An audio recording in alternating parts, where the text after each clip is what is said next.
Welcome in and good evening, everybody. Ready for a live view of what I am actually looking at right now?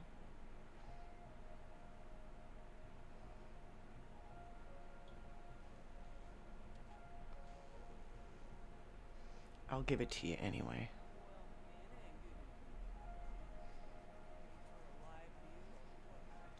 We are looking at the Flame Nebula.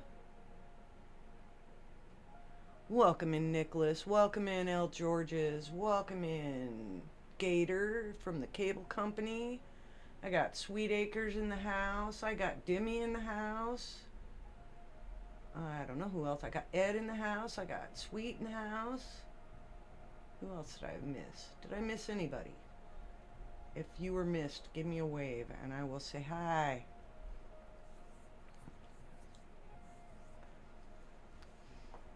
Gator, I sent you a preview even. So you get to see it a little bit further on into its development. And I'm pretty happy with the way this one's looking. It looks pretty nice. It's one I hadn't looked at before, and I pretty much just pointed the telescope at it. And yeah, isn't that wild looking? Or tree, yeah, tree or like veins or something. It's definitely cool. Definitely very cool.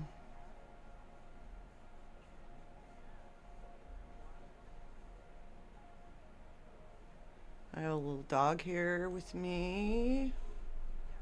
Sweet's around somewhere. She was in at the beginning. Yeah, there you go. It does look like a phoenix.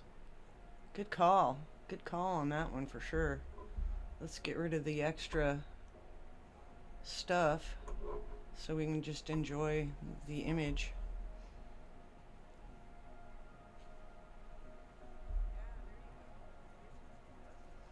Yeah, this little girl just celebrated her 4-year-old birthday because we picked her up at a shelter. We got to pick what day is her birthday.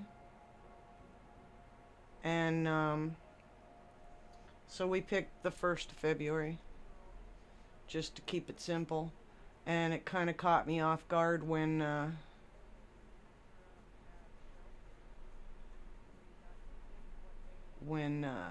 her little birthday announcement came up on her Fi collar.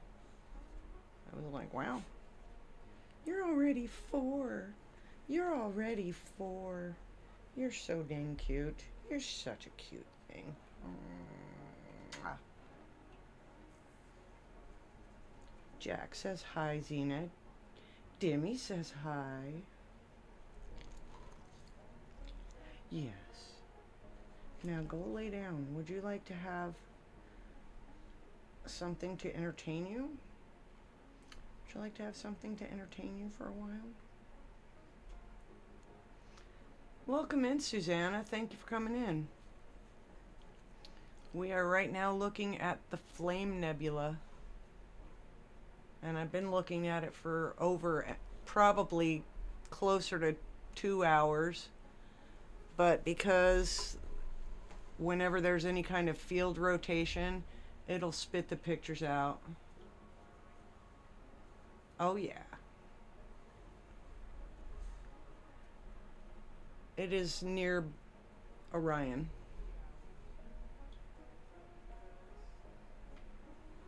And I'm having an exceptionally bad hair day, but I'm just going to roll with it. Because I just can't care. You have those days where it's just not going to play nice, so whatever. Oh, Xena. Would you like to have something? Would you like something? Let's get you something. Let's show everybody what I get you. And they'll go, oh my gosh.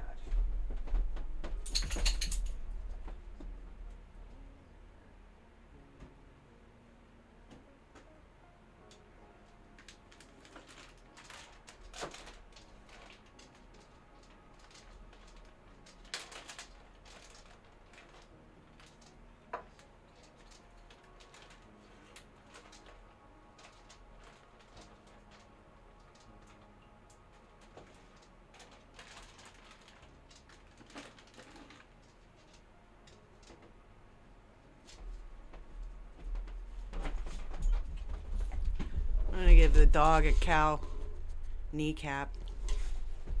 So she'll go away for a while.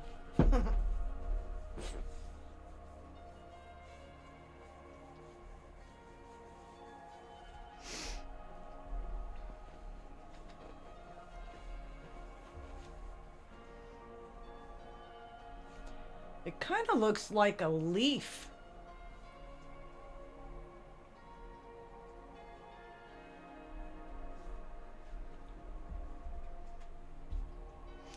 I gotta go grab my coffee. Give me one sec.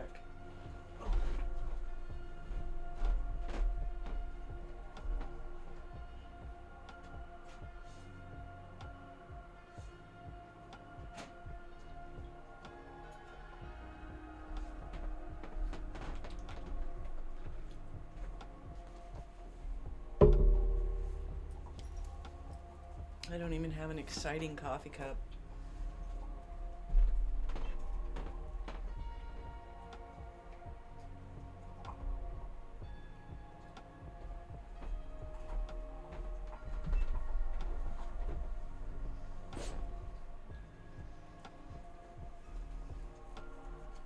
The faces?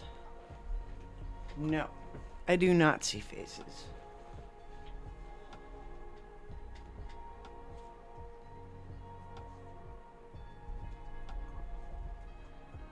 Maybe on the left side. I don't know. Maybe. It's pretty cool though.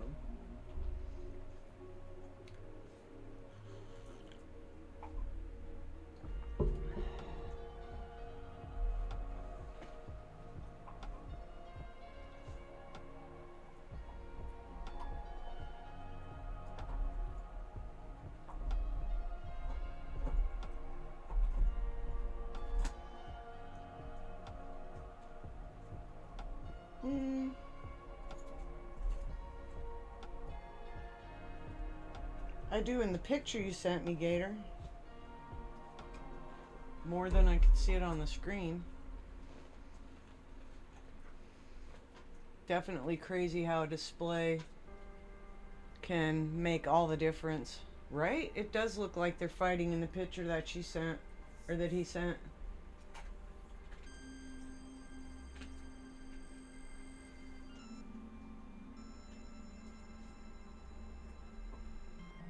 They're just cow kneecaps. That's all they are.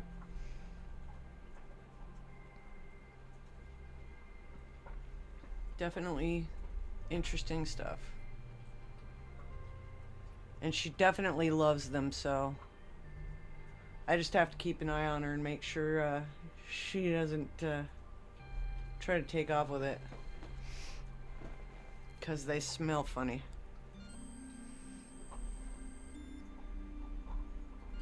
I mean, expect them to smell kind of funny.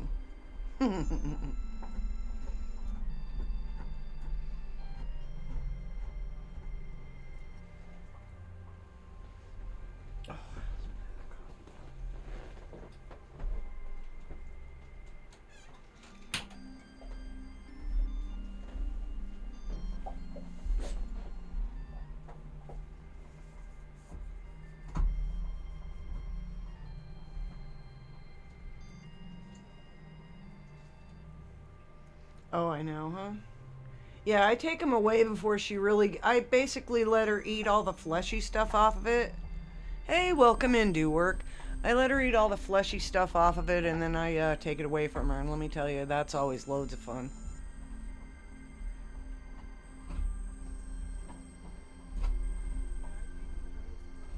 Yeah, I'm just letting her eat the goodies off there. And then she doesn't get it anymore, and she'll be really mad at me, and I'll get over it. So, Do Work, this is a live shot of the Flame Nebula. And I've been staring at it for a couple hours, actually, but it takes a little while for it to come in. So, once it does come in, I'm expecting to have a pretty cool looking shot, because I get stuff like the stacking failures.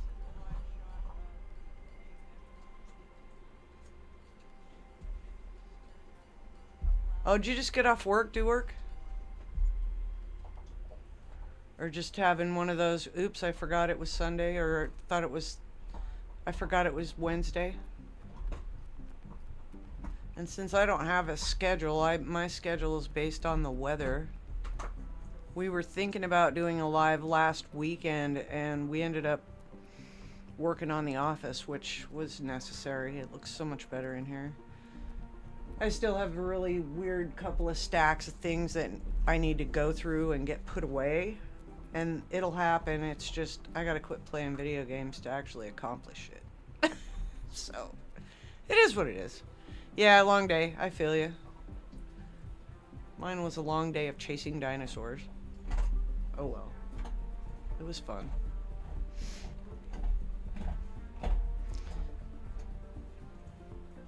If you hear chomp, chomp, chomp, that's my dog going to town on a cow kneecap. She's digging it.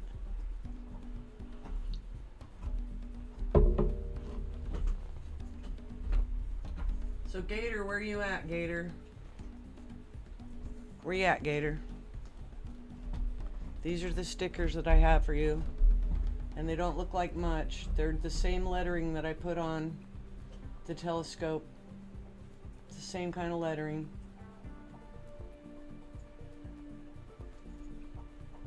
And there's kind of a trick to it, and I'll tell you what the trick is. Okay, the stickers for Bond and Red are right here. I have them still. I couldn't drop them in the drop ship. Oops.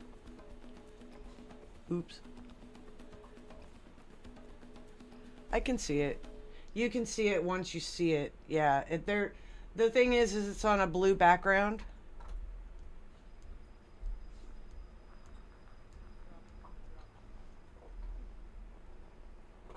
Man, I just saw something super weird going by the telescope itself. That was nuts. Thanks, Dewart.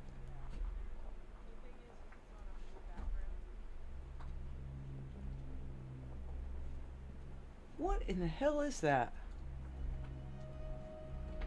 I must have an alien spider doing laps around that stupid camera out there.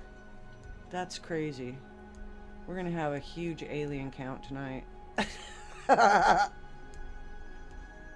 that one or two? I saw two. I think it's the same one, and it's probably just a spider. It's definitely crazy. But I also have a different view. So it's wild to look at it very zoomed in.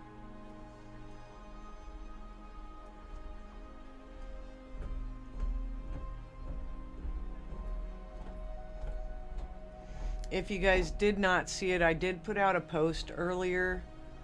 I think it was during Gators. Alright, I'll put it in there. I'll put it in there, I'll put it in there.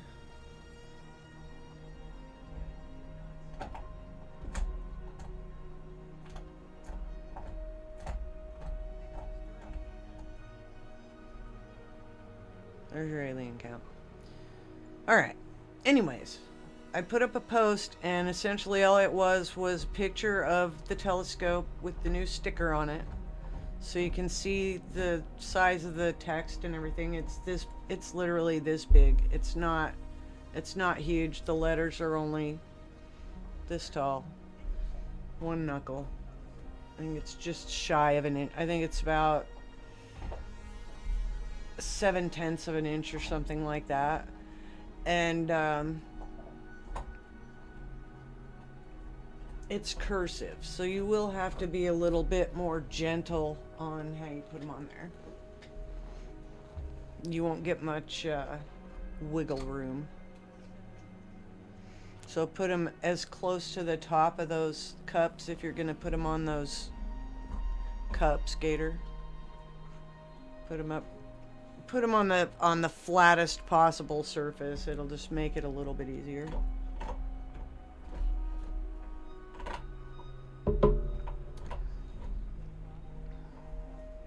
But anyways, I was also showing on that image that I took earlier and sent out to the YouTubeverse, the little backpack that the telescope's wearing.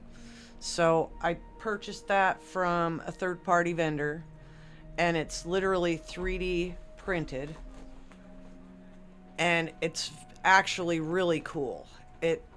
It's just it slides down the side of the telescope. It has like two little hands almost.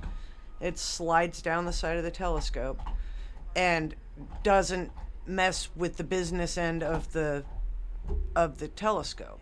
You can also use it while doing the equatorial mount, even though it does add that extra weight. So it's actually pretty slick, and then it has a little piece of, it has like a Velcro strip that holds the battery in place. And then I added a little twist tie, which would look so much nicer with an actual wire tie, but the twist tie makes it less permanent. So I don't have to live with it if I want to change something.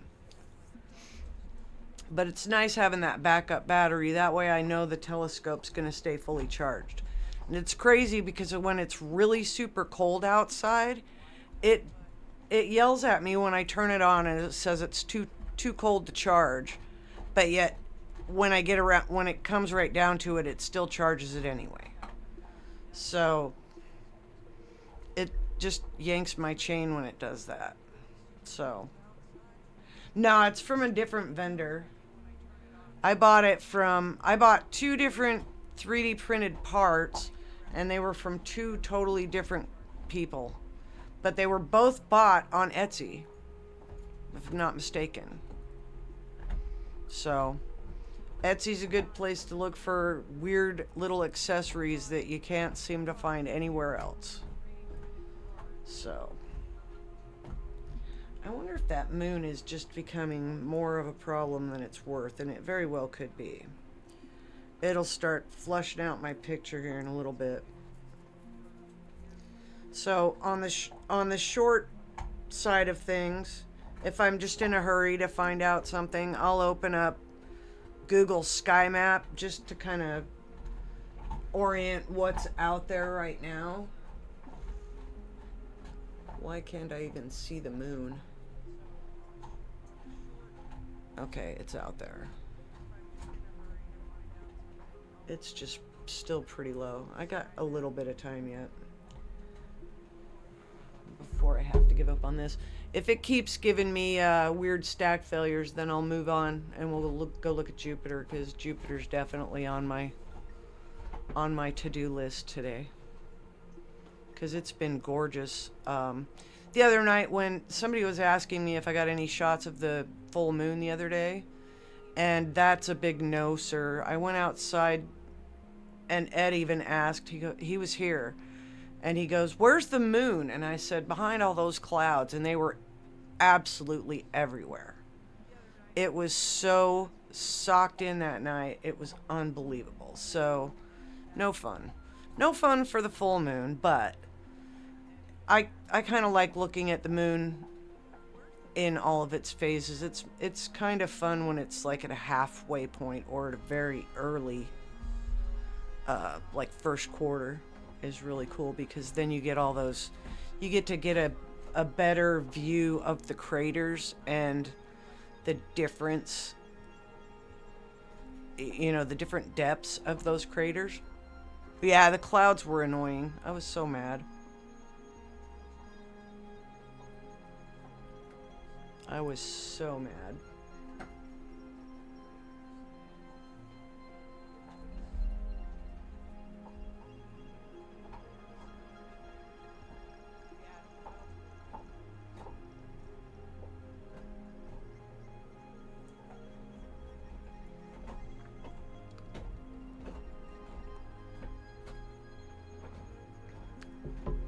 One of the other streams that I have a tendency to follow is also showing off some. They've got the auroras going, so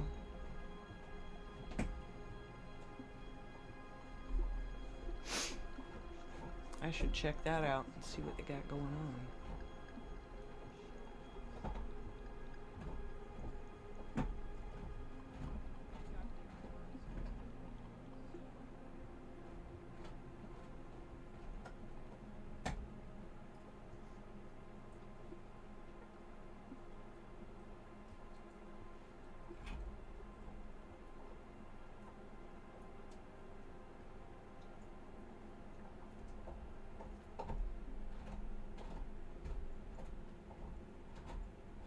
Yeah, it looks like so far it's a dud over there, but maybe later. We'll see. I'll go poke it later and see what I see. It's definitely a good stream to check out, so I'm down.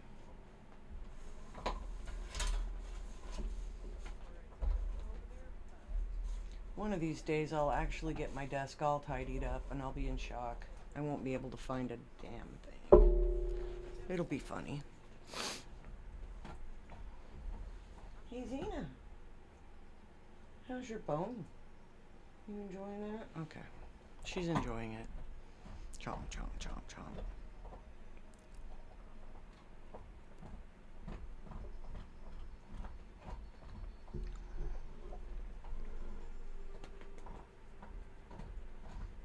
I want to see if this actually gives me up to whole 15, 15 to 30 more minutes.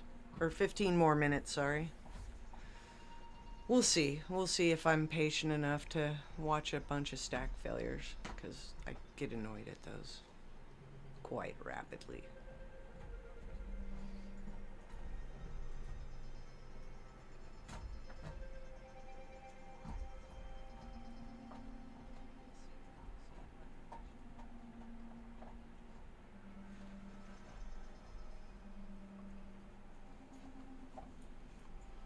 Welcome in, YouTube, please.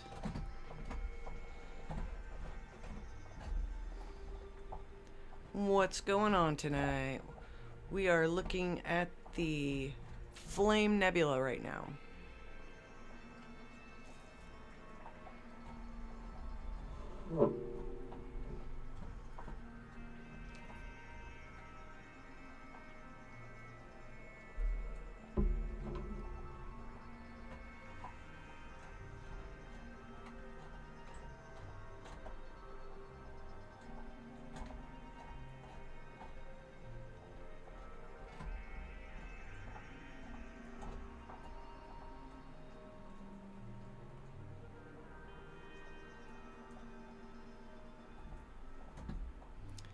That is correct. Thank you, sir, for noticing that. It is a milestone. Takes a while. Haven't been really killing myself to get it either, so when it happens, it happens. I'll be excited, but I'm not pushing it.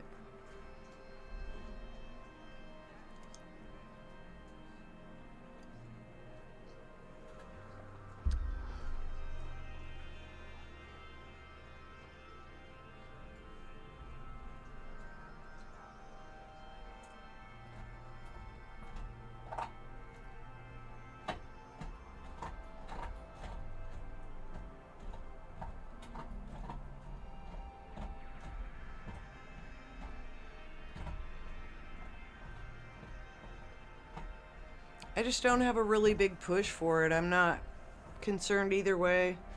We put this up as more or less a personal place to put our stuff. And yeah, it will feel good to hit that number. 500 blew by so fast I didn't even get to celebrate it. It was like between 500 and 600. I'm like, wait a minute, what happened? What we are looking at on the left is the little bitty telescope. It's tiny. Very, very tiny. Let me bring up the slideshow and you can kind of see what it looks like. There it is in its glory.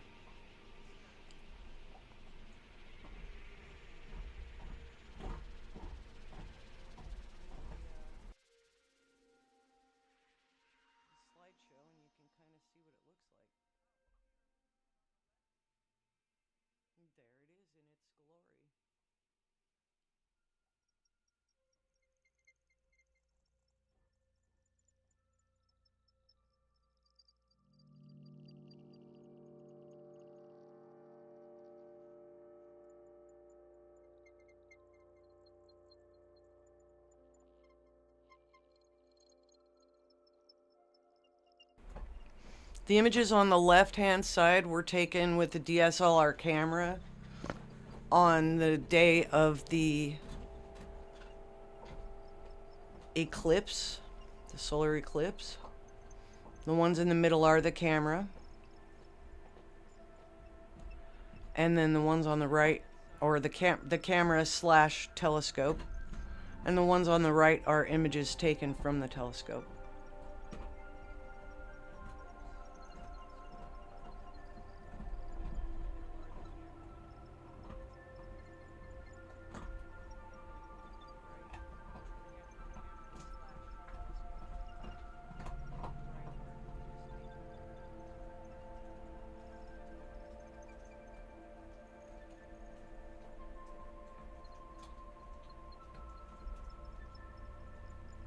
Yeah, it's a great little scope. As small as it is, it's definitely very versatile. It's a Seastar S50 made by ZWO. That's all right. You're welcome to type all you like. Happy to chit chat.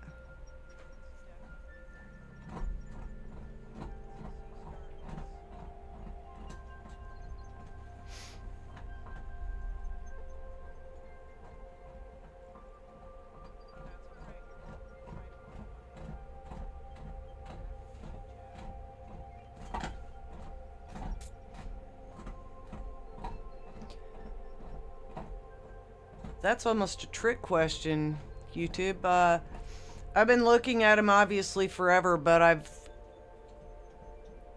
to be fair, my first telescope I think that I picked up was right around 2013. Before that, gone to a lot of star parties and such.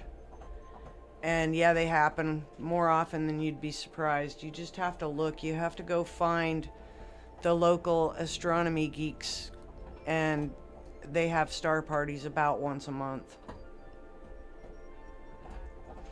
Ooh, 16 hours a day.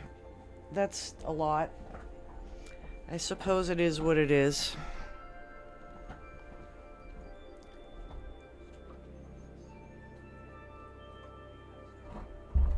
That is a lot. You're welcome to drop your link. Just type exclamation link.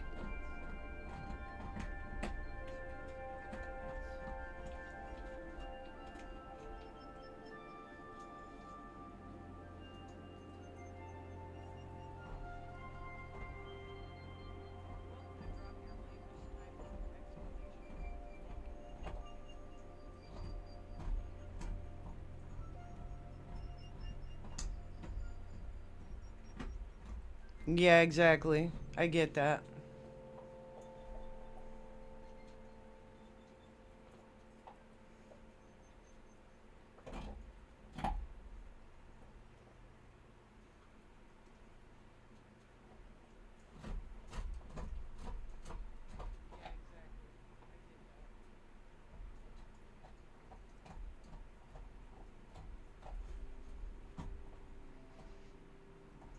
Much like my telescope. I just let it cook on an image, and essentially what it will do is it's collecting the raw data.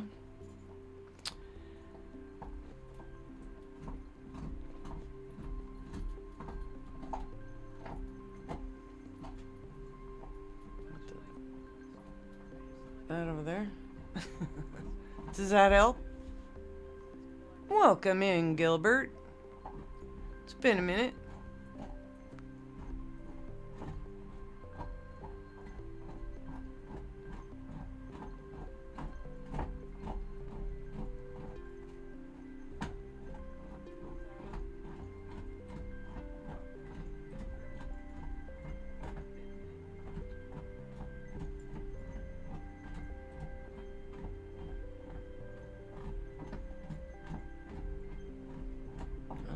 Goodness.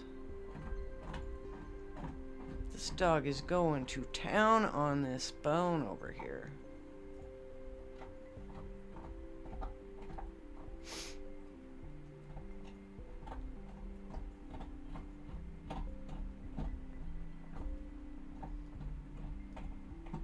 Can you guys hear her chewing on that at all?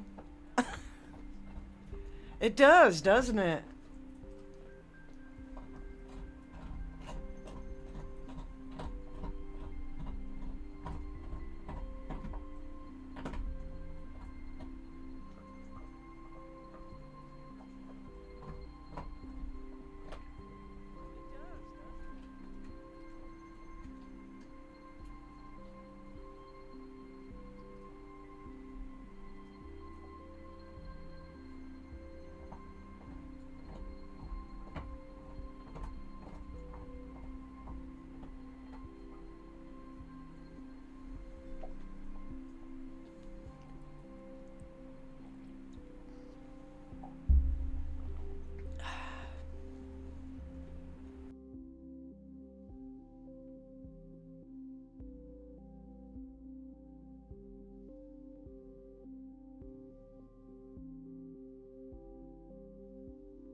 Space never ceases to amaze me.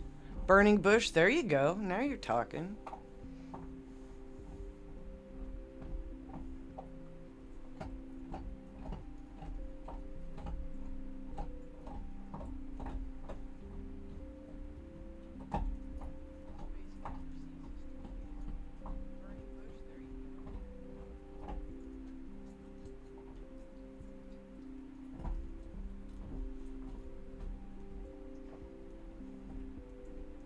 Should we actually get some legitimate knowledge about it, just for good measure? Emission Nebula. 900 to 1500 light years away. Certainly stunning. I just usually go and have a look and see what I can see. If it's something that I can make something really beautiful out of, then awesome. And I just let the telescope do most of the heavy lifting for me. I just have to lift it outside.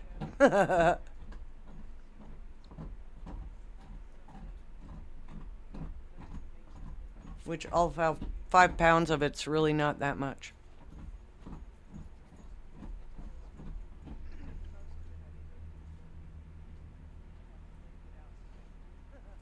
Okay.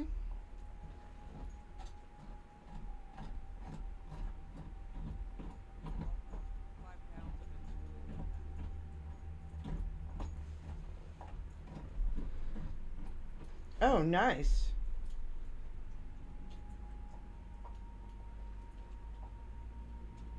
That's cool, G.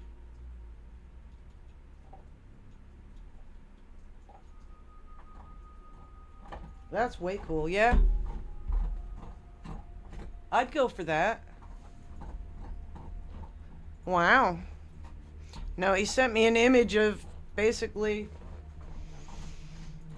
a godly fight. It's pretty amazing.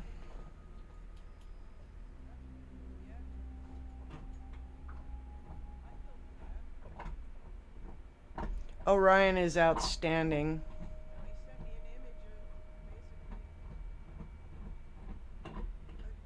Probably.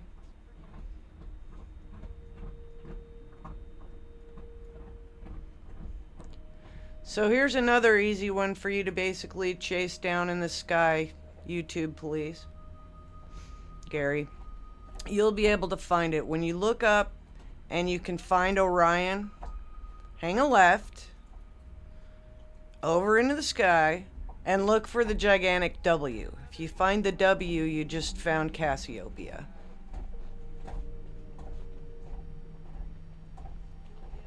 That's another easy one to find. But Orion's kind of a no-brainer. That one's pretty easy to find. Here's another one you can probably find once you find Orion. Go find Orion and find the belt and follow the belt upward into the sky.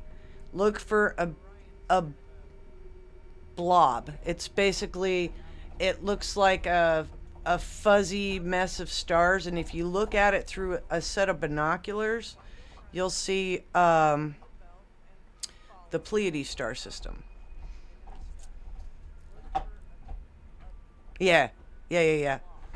The gimmies are easy, so the Big W is pretty easy to find. And then the Flame Nebula, correct, Dimmy. Ray!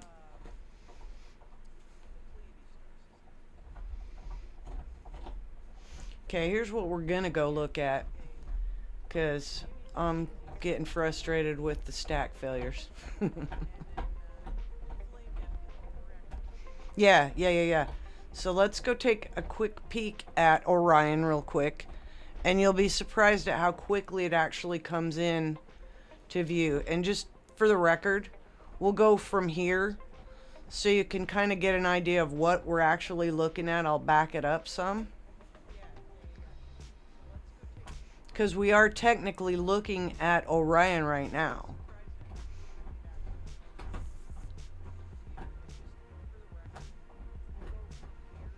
So that's what we're looking at. That little box that we were looking at, that was the nebula we were looking at.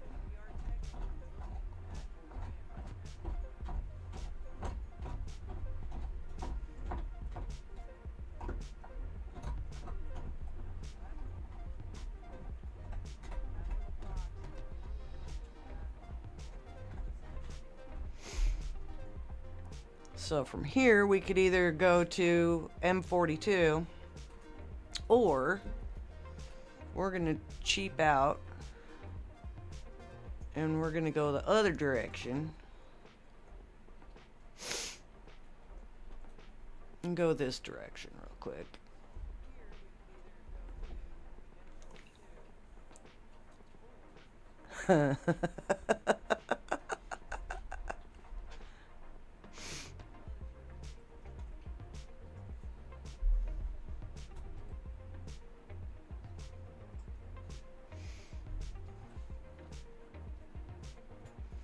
See how quick that comes in?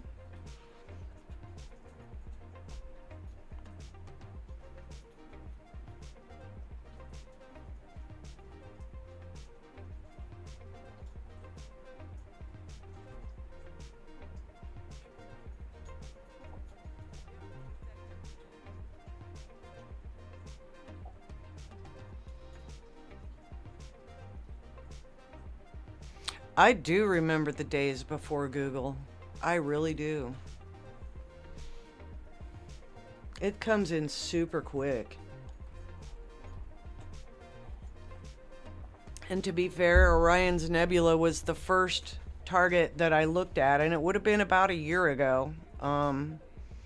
Just short of a year ago that I got this telescope. I got this telescope sometime last year in February, and set it up in the driveway, pointed at Orion, and just went, oh my God. It just came in so quickly.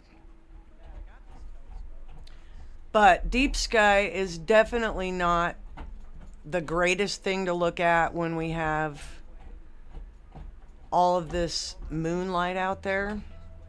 So I'm going to come back to that another time. I just wanted to give you kind of an example of what it actually looks like when you're doing that. And we're going to go to scenery mode really quick while it's still pointed at it.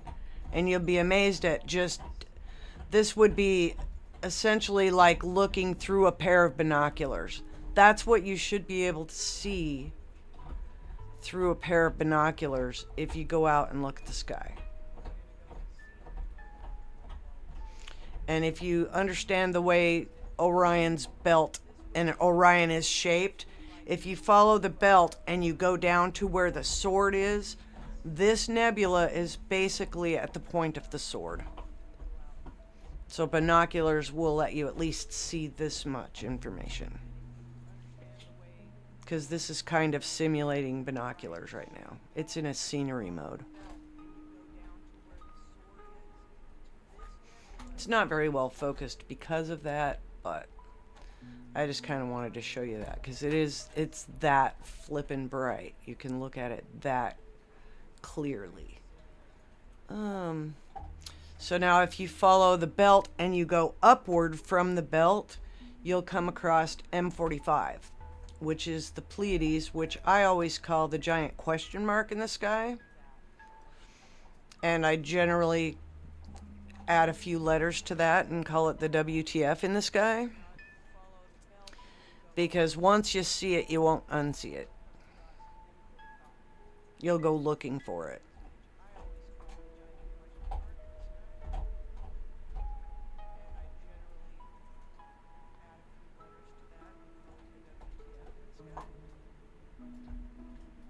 Yep, I remember party lines too. I totally remember party lines. Those were weird. Those were definitely weird. You'd pick up the phone and you'd be just literally listening to somebody else talking on the phone. They were crazy. And encyclopedias, yes, basically before we had the full set, we had we had the ability to go to the library and sit down and do a ton of studying. I do recall having a set of encyclopedias growing up. So, yeah. We are old. We're all a bunch of old people in here. It's comical. So M45 is one of my little favorites, and I have a story behind this little dude when I found it the first time. My brother and I had gone out to the desert to watch a meteor shower. And it was the Orion meteor shower, or the Orionids meteor shower. And so basically we're pretty much staring at Orion all night. And I noticed this little blob of something in the sky. Didn't know what it was, busted out my binoculars and took a look at it and went, wow, that's really cool. Had my laptop with me in the desert and took a look at M45 for the first time on my computer. But the cool thing about it, hey, welcome in, Bigfoot. But the cool thing about it was once I looked at it through just a really low, cheap set of binoculars, I could never unsee that piece of sky. And I can still chase it down. If the sky's clear enough, I can always chase it down. And out here, we kind of live in the boonies, so we have pretty decent sky.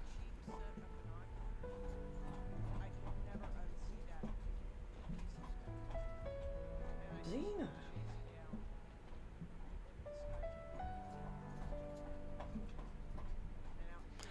Oh my God, Gator, I haven't seen a payphone in a minute. Of course, I don't go anywhere, so there's that.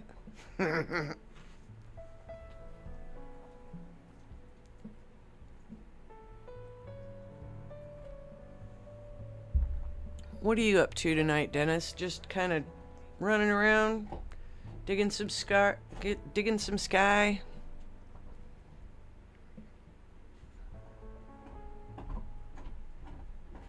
Welcome in, Halo.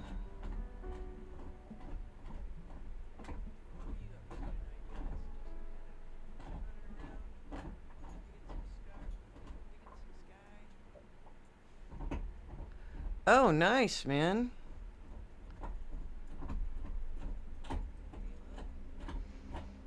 That's cool, Gary. I definitely have enjoyed going to many a planetarium. Definitely spent some time watching star shows, watching laser shows, that kind of stuff. How's it going tonight, Halo?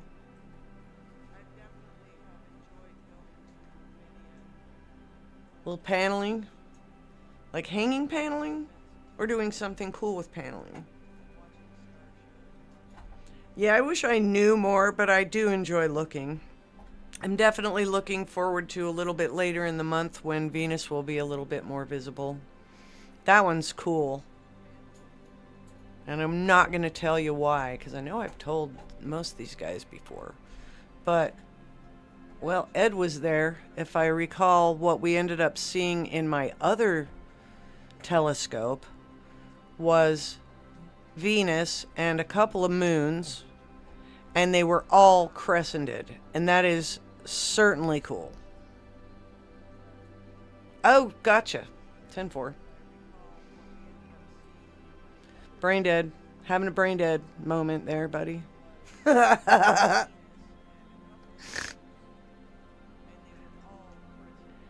Just give me the derp award. Maybe I need more coffee. I'm gonna go get some more coffee. I'll be right back. Hold it down, everybody. You are welcome to drop a link by typing !link, and your link will drop.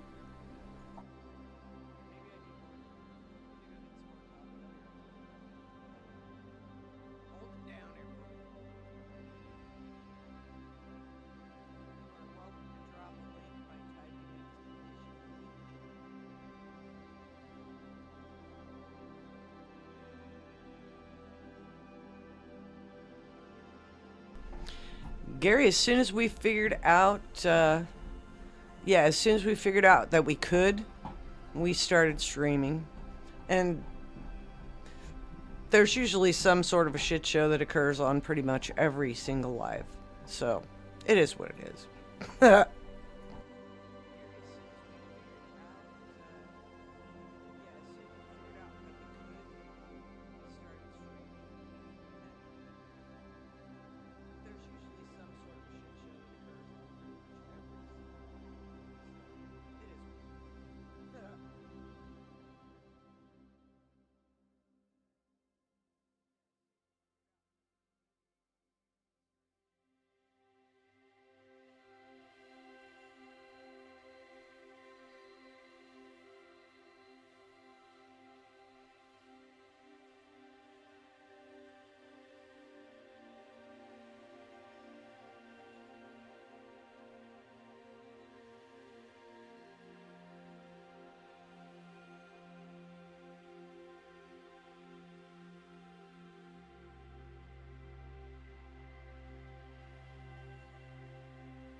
I was just gonna ask, because I thought I saw one out of my peripheral. Alright. Let me find this screen here.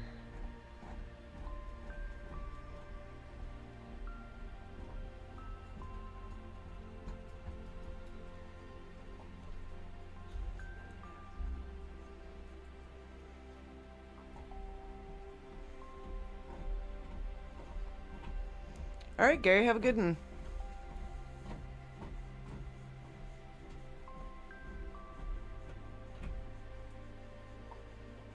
Thanks for coming on in. Appreciate you, buddy. Hope you enjoyed what you saw.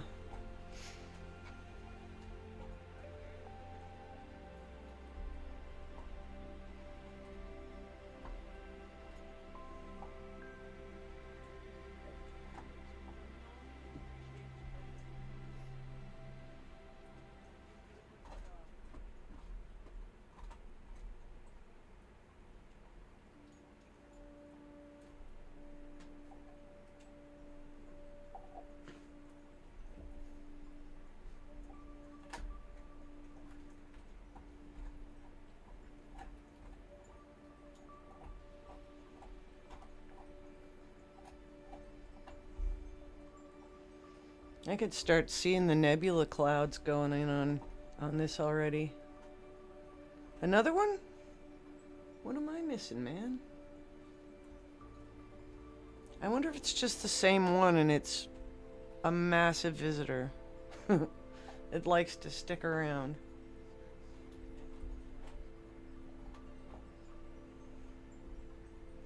Alright, alright, alright, alright.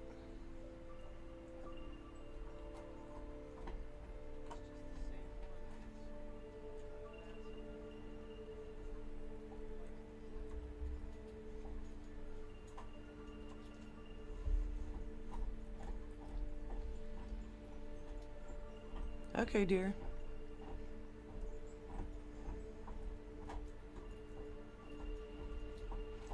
Well, we should take a peeky peek at Jupiter then, just so you have something really cool to look at before you go to bed.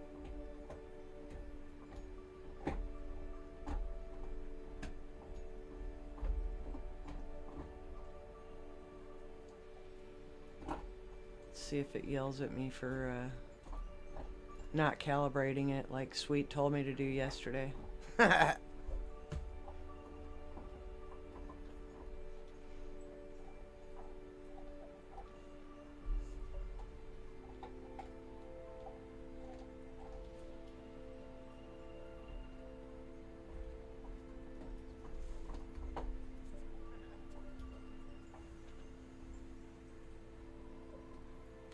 Do do do do do do do.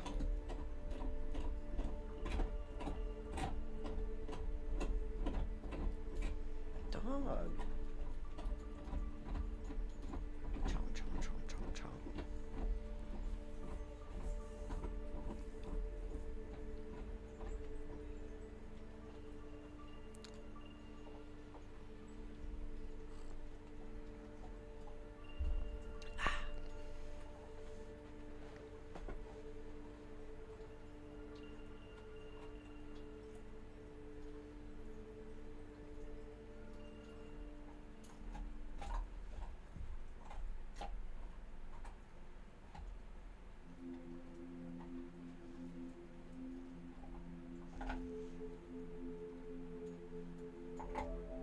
Aw, look at that.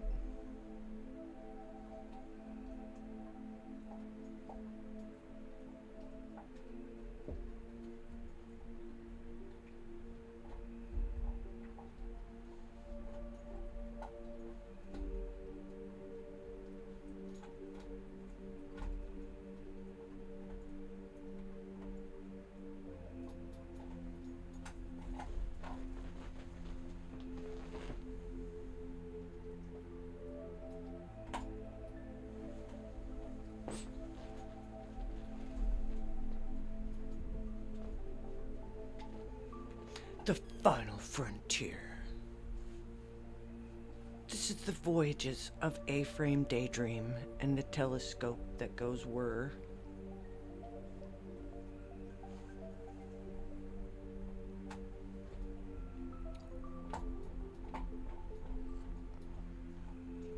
Let's get some moon identifications going on here, because that's fun.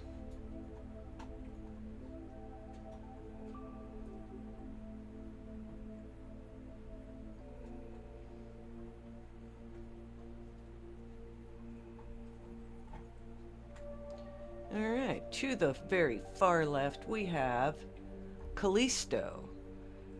Next to that is Europa. Jupiter has Io transiting it right now. And then we have Ganymede to the right. So let's see if we can get in on that transit there. I want to see something cool.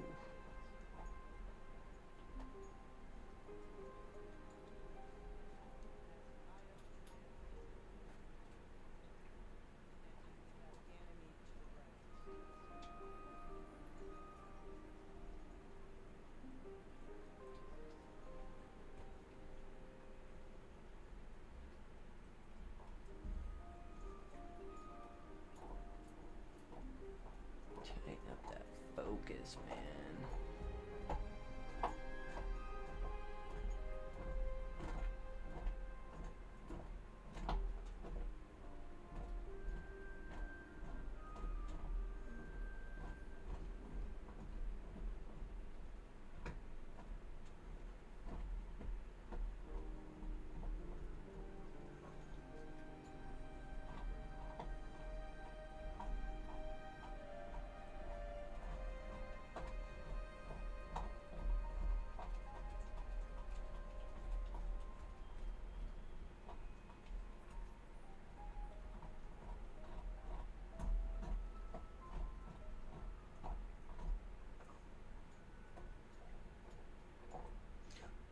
I'm starting to see it.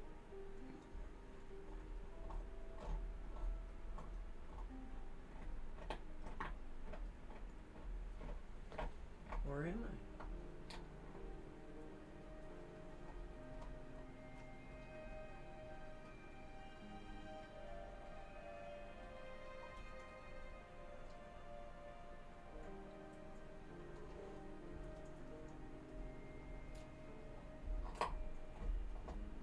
Maybe just barely. I don't know if you can see that or not, but if you look on here, it would be probably about a quarter of the way in on this lower band is where IO is currently at. And it's kind of bouncing around a little bit, and it's very hard to get the color and the contrast right. But I am suspecting that that is probably the moon transiting. So I'm going to try and get that moon to pop. Let's see what happens.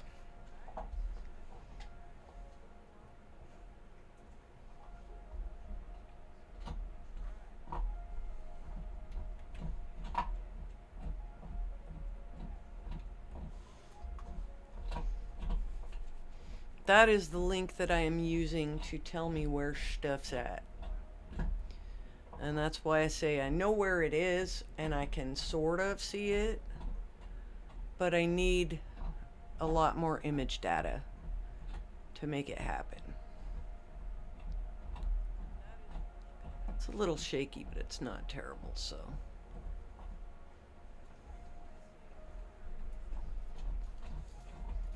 I'm gonna get really excited if it comes out really good.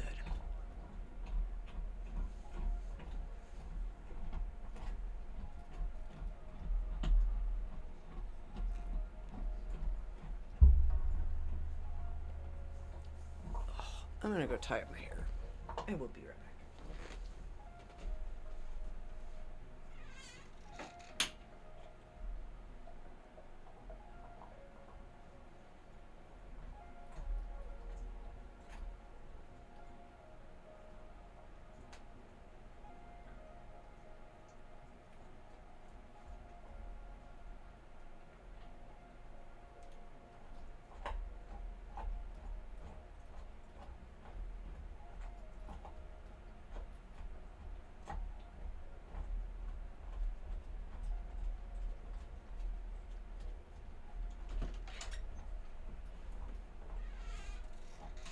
Much better. Okay.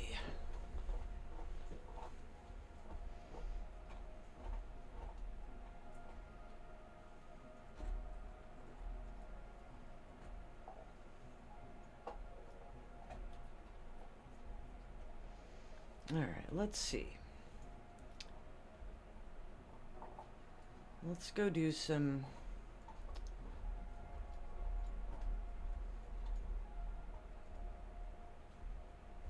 post-editing magic.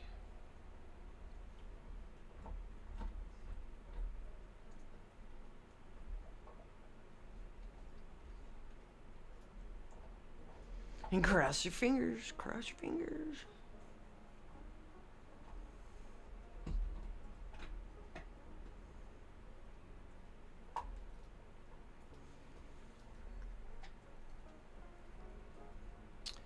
Okay, here we go. Let's see what we got.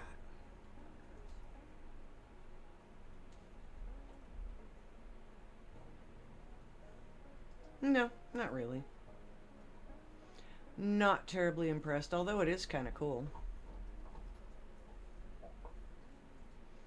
Not quite what I was hoping for.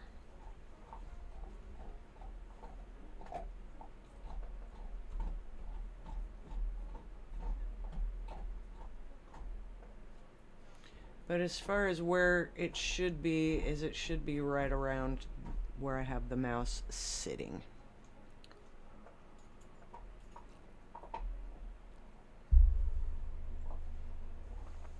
If it shows the mouse, and it should. I think, show the mouse. Maybe not. Anyway. Alright, well that was a fun little exercise anyways.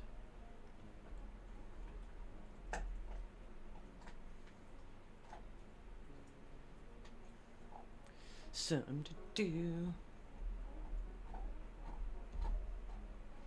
This is low. I should be able to get it. Oh, stop that.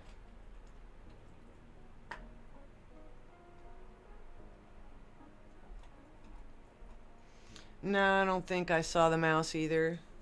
It's basically on the left-hand side of Jupiter on the lower stripe. Yeah, once I moved it there, probably.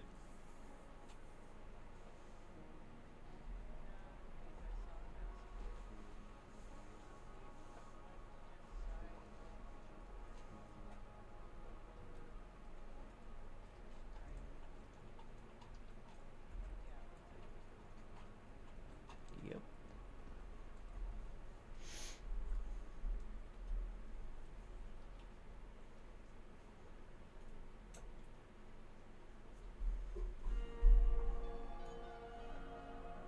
You might need to catch up, Gator.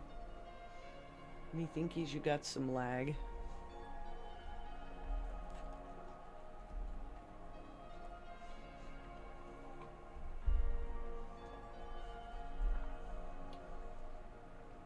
Looks like we might have a little bit of atmosphere, but not a whole bunch. Get back in the middle, buddy.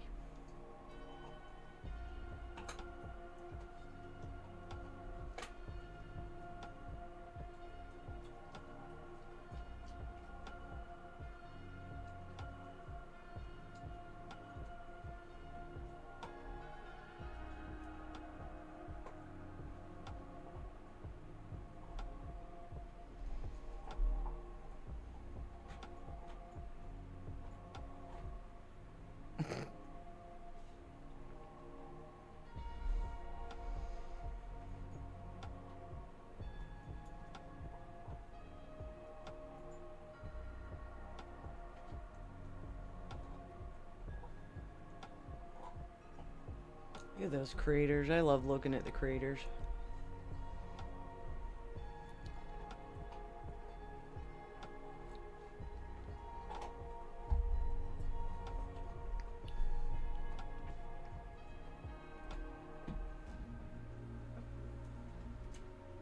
Hey Zena, what are you doing? I'm gonna check on this little girl and her little treat, and I'll be right back.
True that, Nicholas.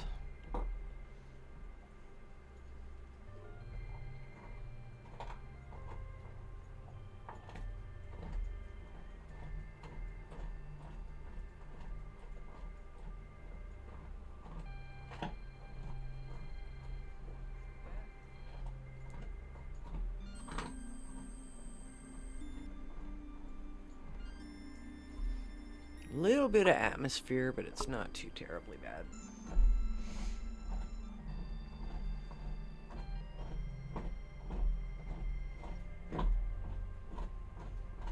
Just ends up looking kind of wiggly. So if it makes you nauseous, then yeah, it's a lot more atmosphere than you want to deal with.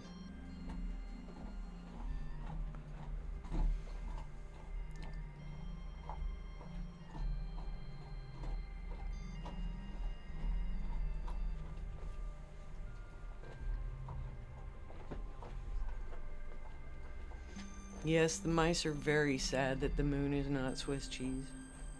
Very, very sad indeed.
Hoping for cheddar, yeah.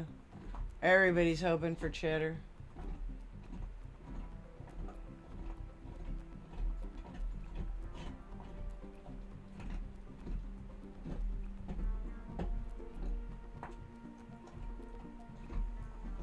Man, this dog is going for broke on this bone.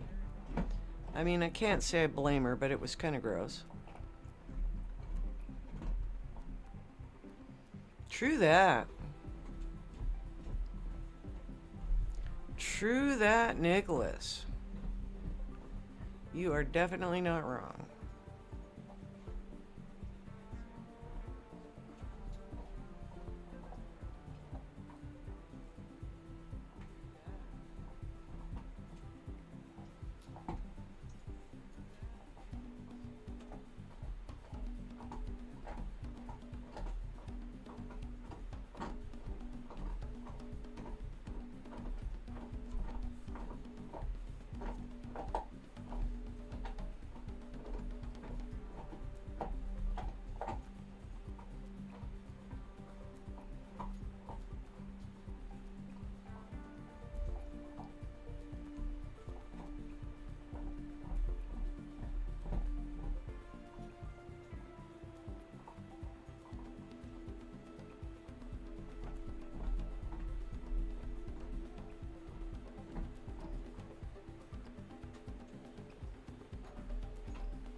Don't get in the way of my dog's teeth, trust me. They're nice and sharpened.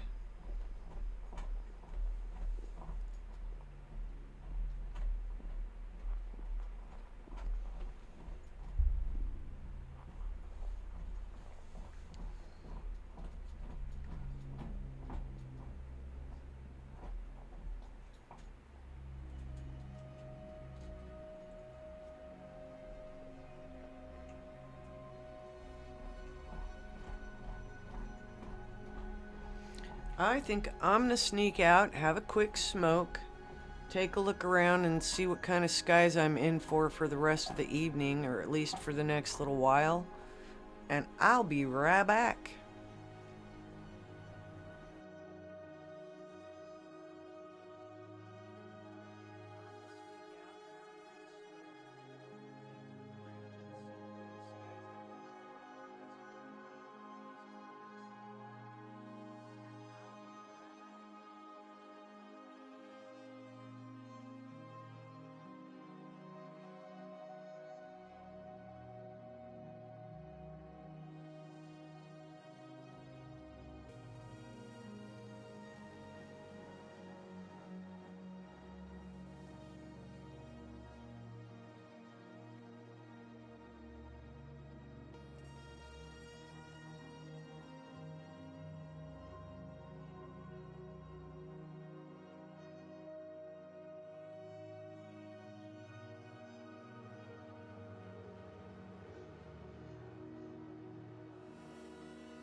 Was that alien me or was that another bug?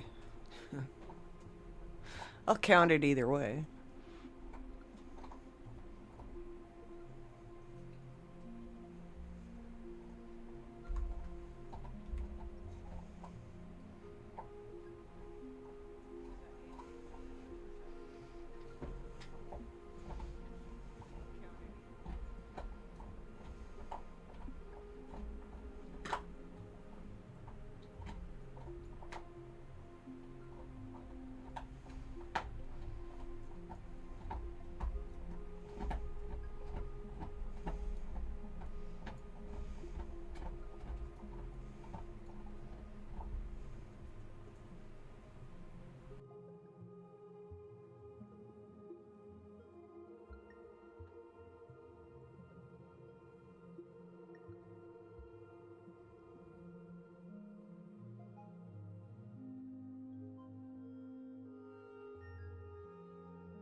Gator needs glass. Yeah. I don't know. I just walked in front of the camera so you could count me as an alien. All right, nice seeing you there, Dennis. It's been a minute, so it's good to see you too. Peace out, brother.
Heck yeah, Gator.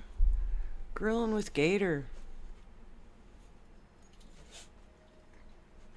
Chef Boyardee, G for the grill.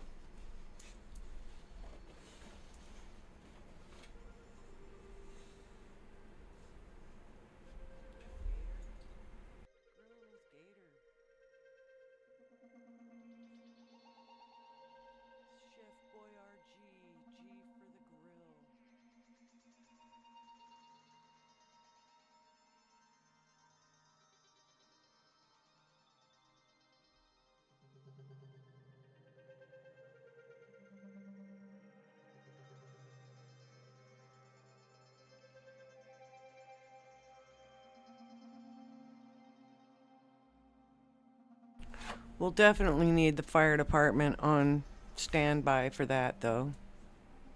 because, you know, it is Gator.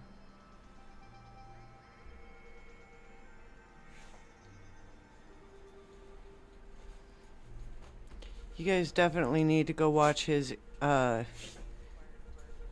camping adventures.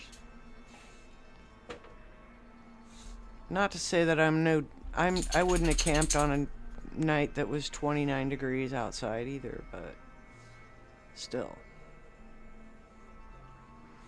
Sweet shout out to Shy Guy Adventures too.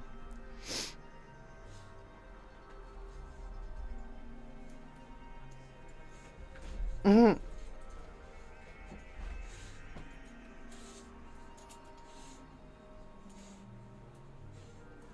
Yeah, we live in a neighborhood where grilling outside is just not really an option. I could certainly no way on earth do it live. And if you've seen any of our cooking videos, if any of those had gone live, it would have been ultra sideways. Hey, shush.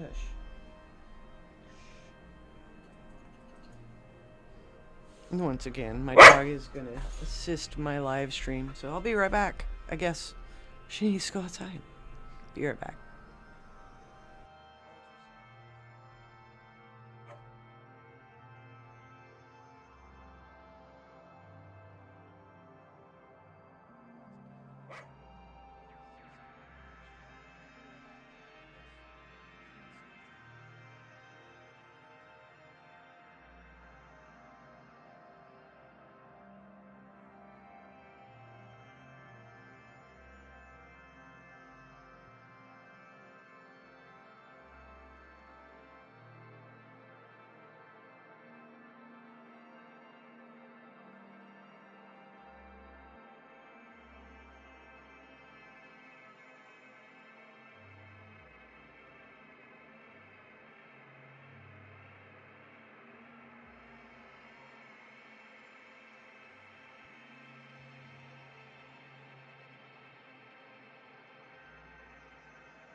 know. What am I seeing? I don't know. I missed it, unfortunately. Thank you for... So, how many more aliens? Do we have orbs? Do we have aliens? Where were we seeing these? Were these being seen by the telescope area or through the telescope? By the telescope? I suspect there's probably some hardy little bugs out there that are just coming to life.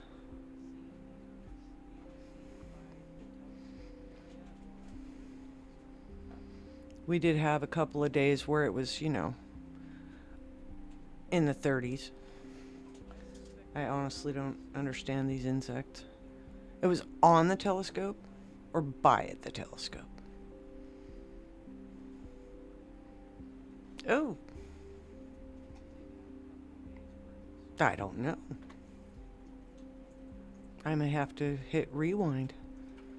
Yeah, when I watch the replay, I'll definitely check into it.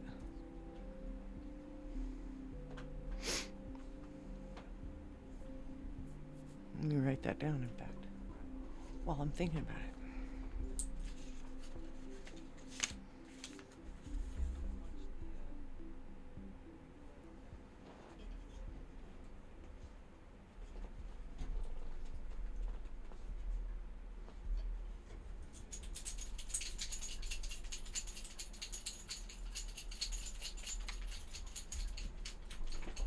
I have to have a pencil around here somewhere.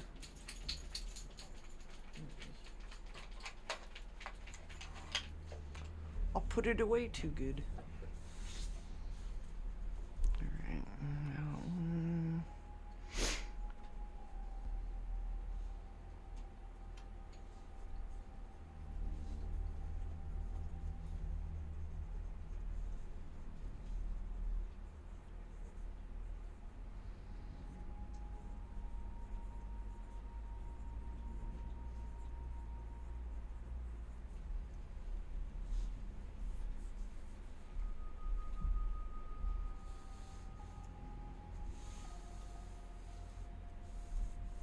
Alright. I'll check into it for sure. I definitely wrote down a relative timestamp so I could look at it. No! Hang on one sec.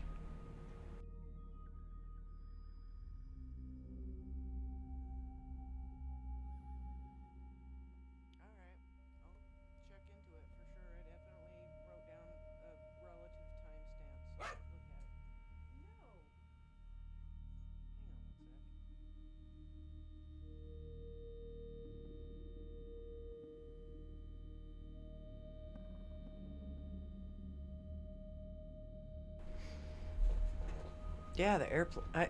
A big bug? Maybe. I don't know. I'll look at it. I'll look at it on a good sized screen so I can make some sense out of what it was. It's hard to say. Get up here and shut up. Get up here and shut up. Don't bark at me. Sit down. Look at the camera. Look at the camera.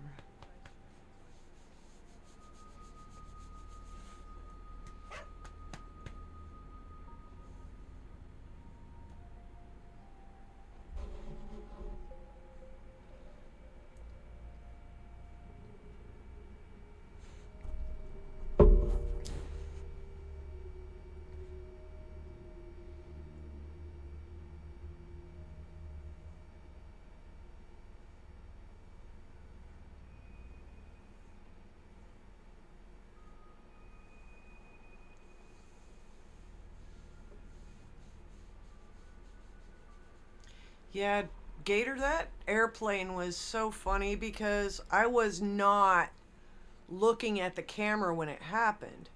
It wasn't until I watched the replay on that live stream that I actually saw that happen. Chris said she thought she saw something, but she wasn't sure. And since nobody else said anything about it, it was a mystery until I literally caught it by mistake or by accident on the replay. And I don't replay all of my lives, so I don't always know what's there.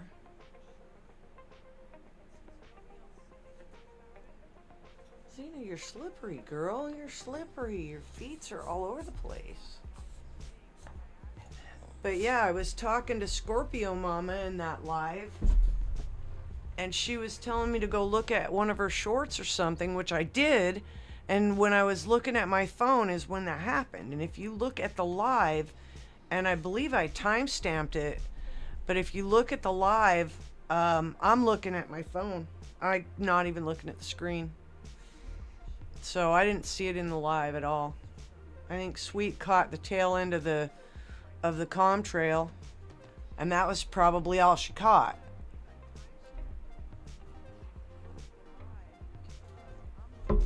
I think that was one of the nights we were all horribly focused on the stupid cats that kept going by more frequently than was necessary. You stop it. Stop. Go lay down. You're done. Go lay down. Go lay down. Go. Go lay down. No. No.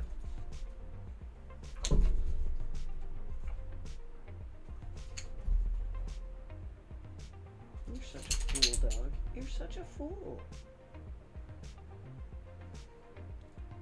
Yeah, it was, and it was so random. It was so random.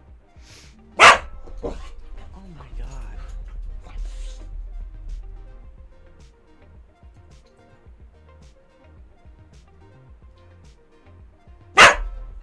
I'll be back.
Alright, I may have peace.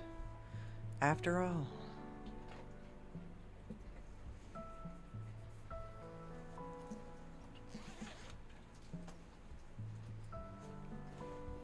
Alright, looks like the moon's trying to escape a little bit here. So let's bring it on back.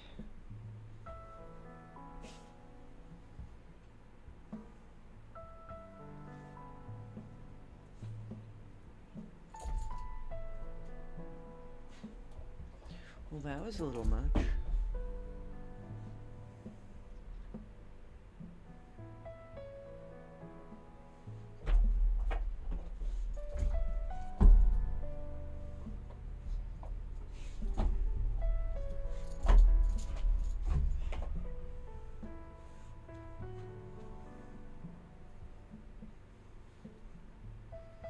That was a little more much.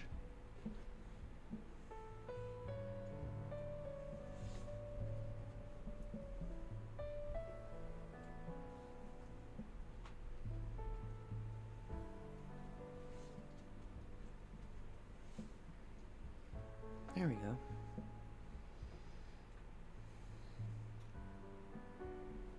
A little crater action for a few minutes here.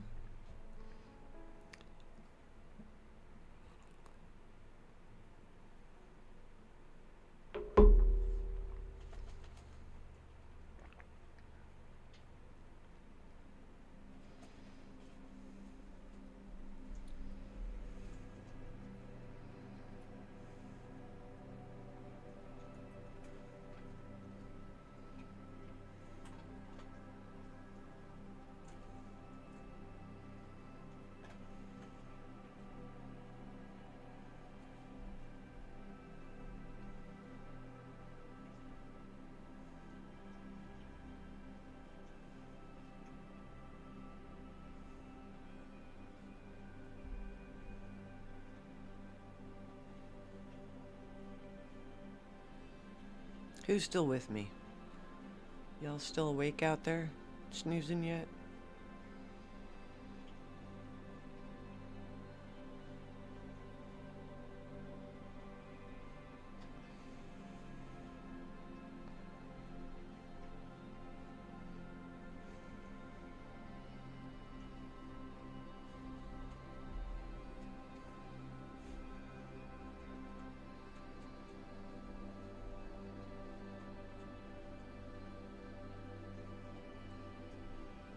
Good. Nicholas is still here. Gator from the cable company, 4330 is still here. Demi's probably lurking in the background somewhere. Sweet probably is too. Sweet will be back. I see what time it is.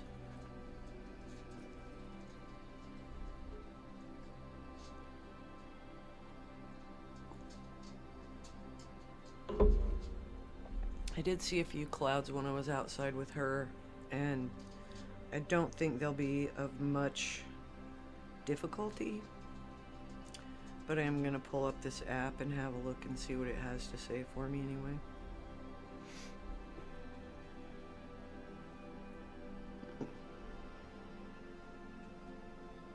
It says I have until 2 in the morning or so. So we'll see if I got until 2 in the morning with me. If so, I guess we'll be on here for a little while. You never know.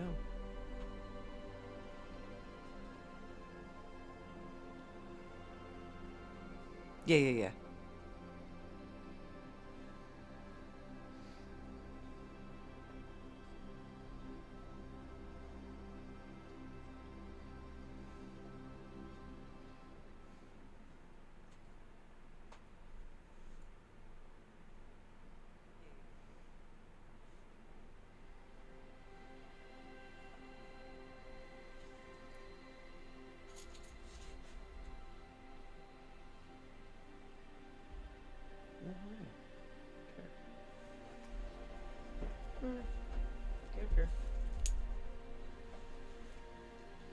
Sit down.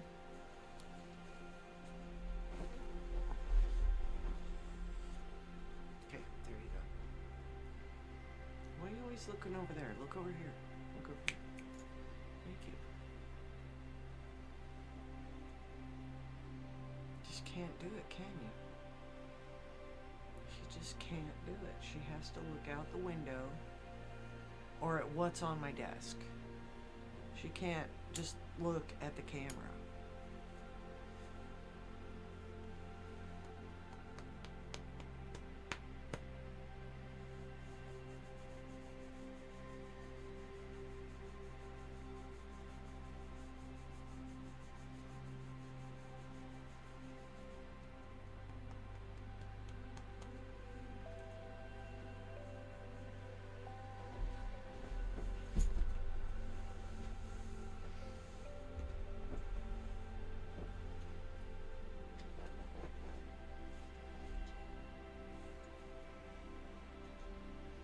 This dog.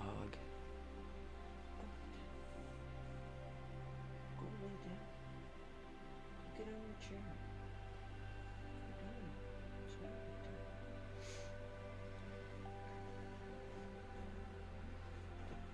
Hopefully get this dog to relax a little bit more. Well, let's see what else is out there. Not a whole heck of a lot. But I can't help but stare at Jupiter. Yeah, the craters were great. Craters are always fun to look at. Jupiter's always fun to look at. That moon's about halfway across now. Do do do do do do do do do do do do do do do. I'll quit there. Mostly because I'm winded.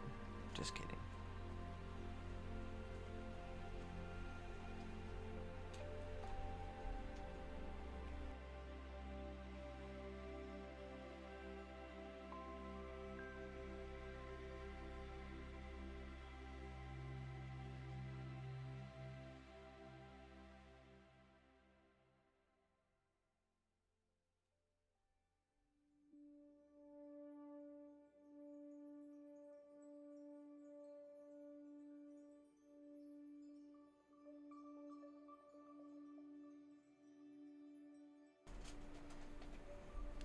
Now, I'm sure a bunch of you guys have actually looked at a number of different images I've done of Jupiter and the moons.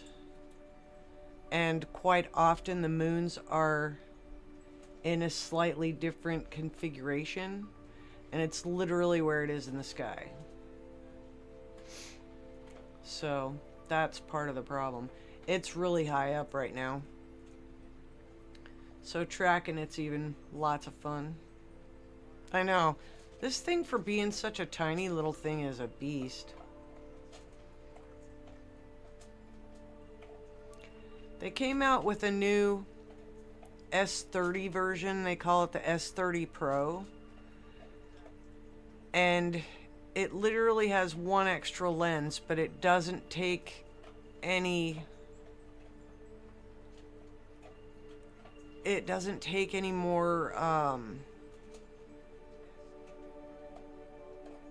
it has more power. It does have a lot more additional features, so you can get some very clear images with it, but it also comes with a higher price tag. So where the S30 was one thing, the S30 Pro is a whole nother thing. So it's like the S30 is the lower end model below the 50. The 50 just has a larger area of view. And then the 30 Pro has more magnification, more... It doesn't have really more magnification. Yeah, it is the new one. But it has more sensors. So it has a better camera setup, and it has one additional I believe, lens filter from what I've watched on it. Because, you know, you can never have too many telescopes when it gets right down to it. Don't think that I'm not shopping for another one already. Because I am, always. I have been since I got the last one. But I still want to get the last one serviceable too. And yeah, that's a project in itself. I should probably just sit down and do it one day. I'll have to film that because it's going to be kind of a shit show. No matter what happens, it'll be a shit show. Whether it works or not. But my other option is get the hardware things functioning and just get a different mount for it. And that might be the direction I actually go.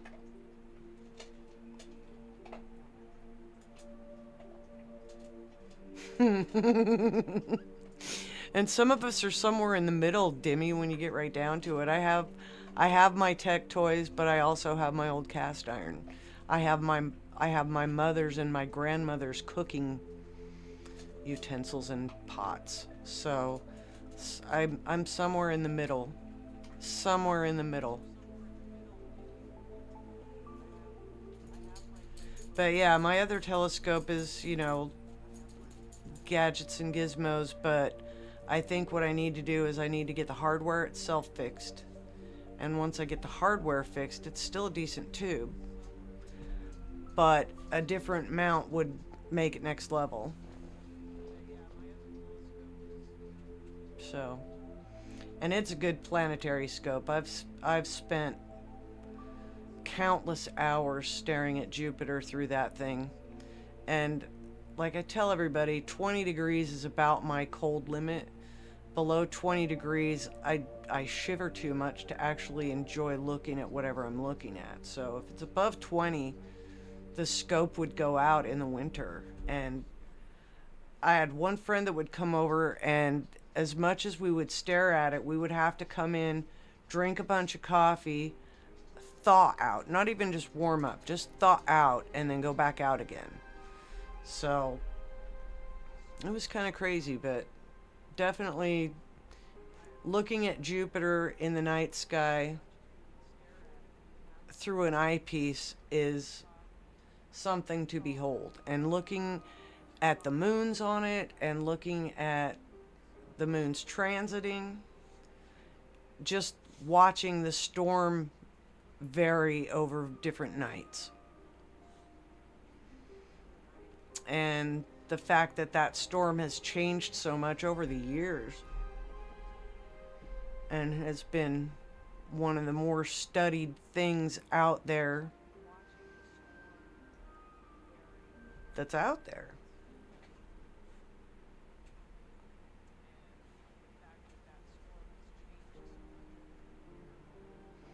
Yeah, Gator, be very careful with that peeler. Apparently it's extremely sharp and it will do some damage. Like, we looked at a bunch of different reviews on it, and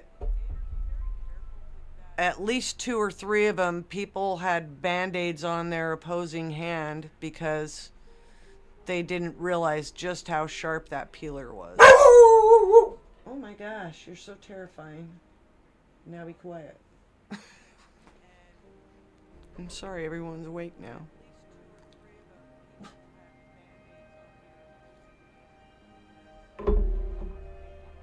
But yeah, everybody gave it rave reviews for doing the job that it's supposed to do, but they also said, yeah, be careful.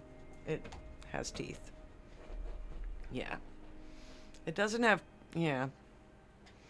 It has a safety cover so that, you know, when you put it in the drawer, it's semi-safe, but yeah, as soon as that's off, yeah. I know, should I have sent you the coolish gloves? All right, I'll send you the gloves. What did I do with them? I know I still have them. Here we go. I have to wonder how well they work, but I'm gonna bring them up on the camera, so hang on one second here. Okay, so I bought filing cabinets that came unassembled, and they each came with these lovely gloves that I presume are to help prevent you from getting a lot of cuts while working with sharp sheet metal. So I don't know that they would work, but they seem pretty stretchy, so. Yeah, I have seen this man chopping food with his eyes closed, so yeah. But I'll send him some of these quote-unquote safety gloves that I don't know that much about. What do you say? Chef Boyardee is a professional. You know what, Chef? I want to know where you got your Grand Bonnet. And the reason I want to know where you got your Grand Bonnet is I want to get one just exactly like it and put Chef Boyardee on it, however you want it written, with vinyl, so that you can have your little Chef Boyardee on your Grand Bonnet, which is your chef hat, in case you didn't know. Welcome in, Chai Savage Cichlids. What's up, dude? He got it from the CIA. He probably did get it from the CIA. Don't trust them. They're part of the government. They're part of the scary part of the government.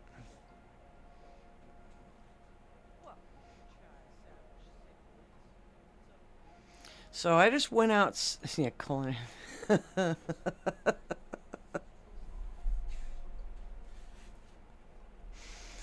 Oh my. My. That's funny. That is funny.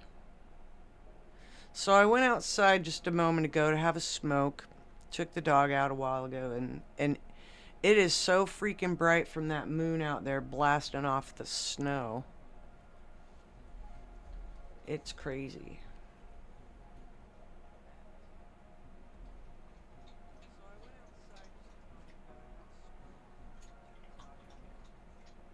Ugh. Man, click the right thing, dude.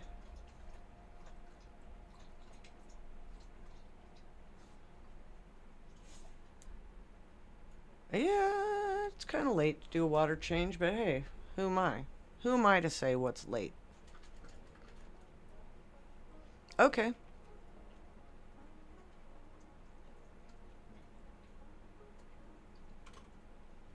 So send it to me and we'll put Chef Boyardee on it. Or Chef Boyardee on it.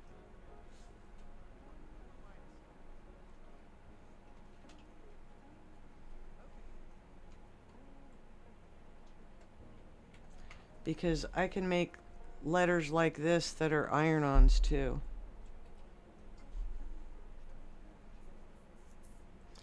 But a traditional iron won't work nearly as well. Oh, yeah, the cursor does that.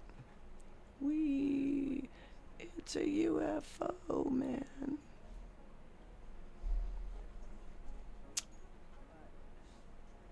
Not really. It's not really a UFO. Alright, let's do some stuff. See if we can track that moon down.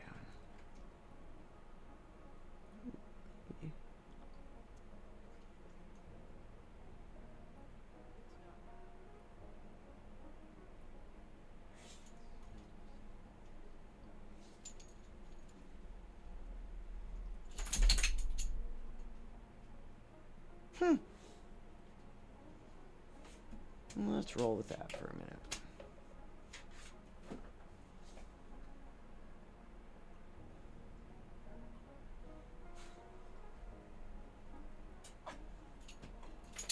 See if we can catch that transiting moon. Just not sure. I'm not sure if it's going to show up. I want it to really badly.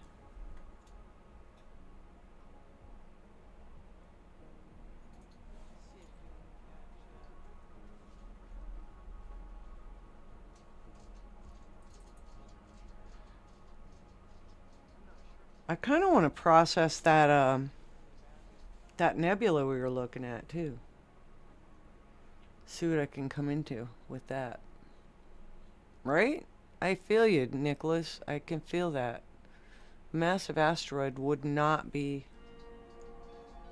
I mean, it wouldn't be the best thing, but it would be fitting.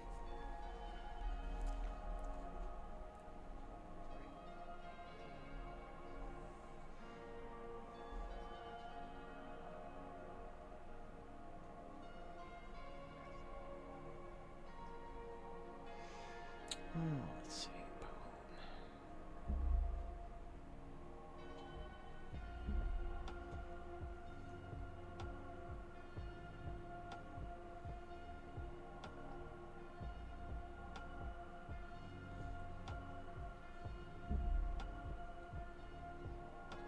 3i Atlas totally let me down. It didn't let me see it.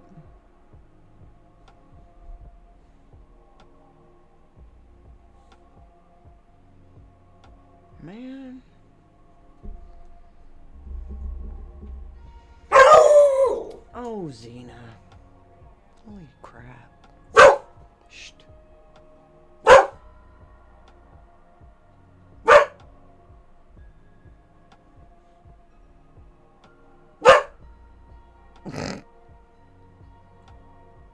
Atlas 4. Xena, stop. Stop, little girl.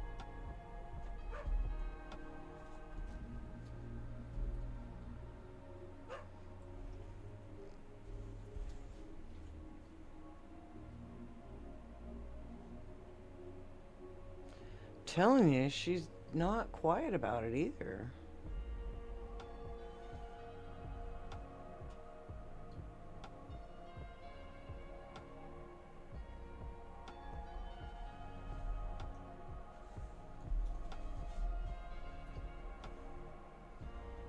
See if I got any aliens in this. I was pretty happy with the way this was looking. That's a lot of data, man. Holy crap.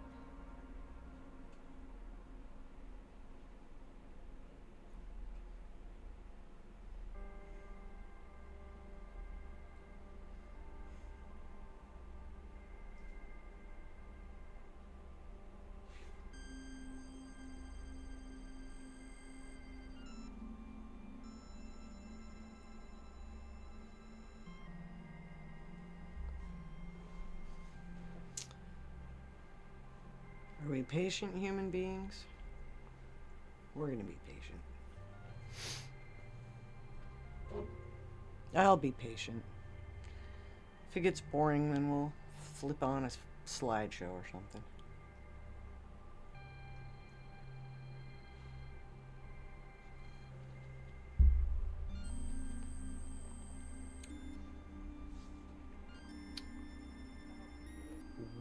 %. Oh my goodness. All right.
Here we'll give you something more interesting to look at than images that will take forever to stack.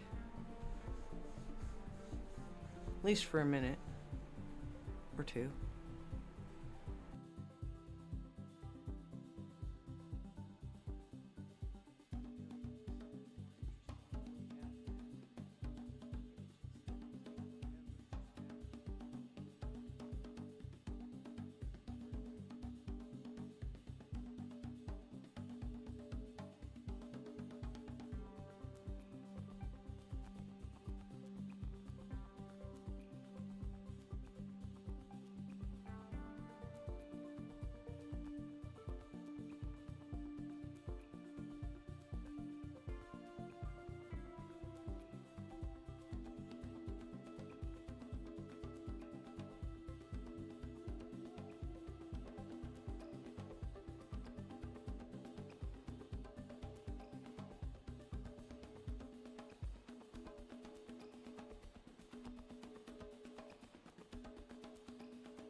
I'm gonna publish this chat, man.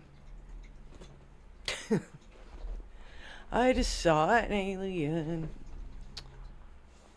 But you guys couldn't see it. Sorry. I'll still add it to the count, though, because I did see it.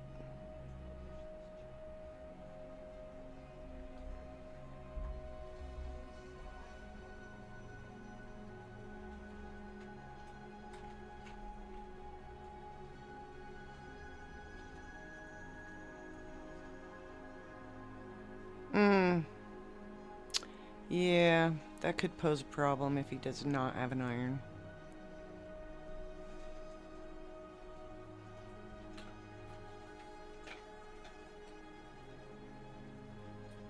The polycotton blend is perfect for the iron-on.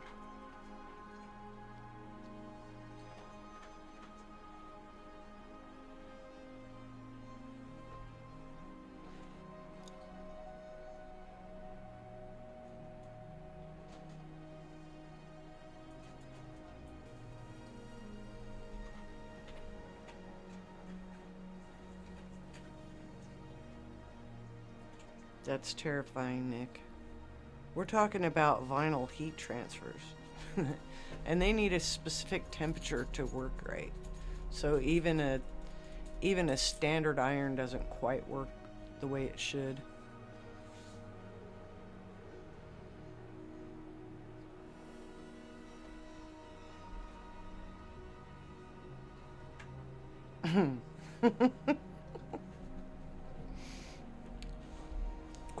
Quite the story, Gator. Quite the story.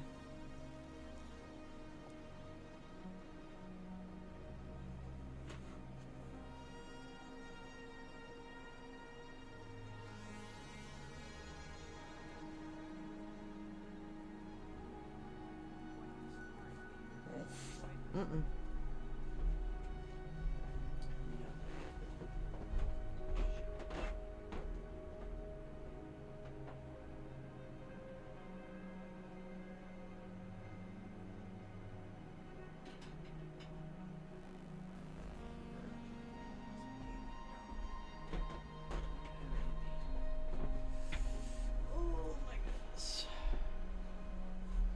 He does know how to sew.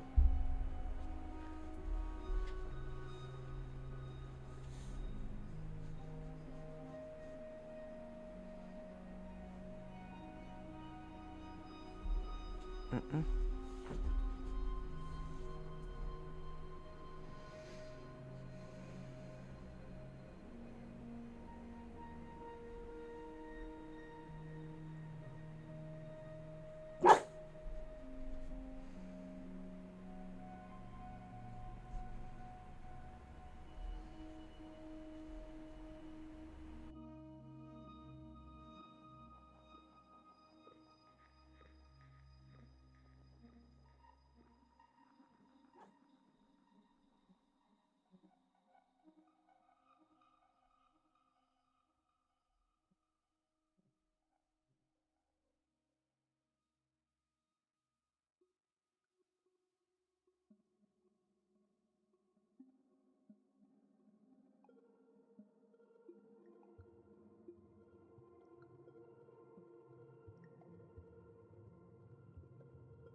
Gator, I like the ending of at least that one.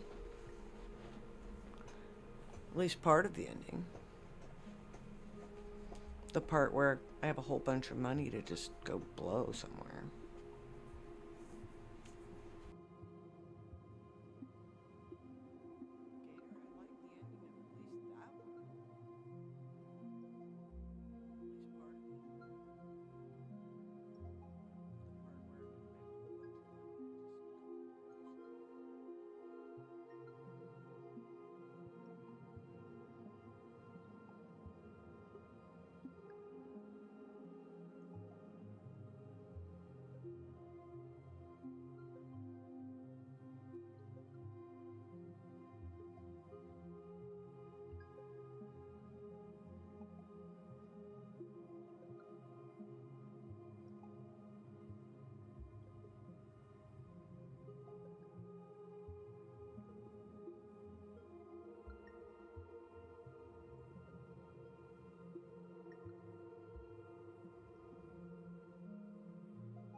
Yikes.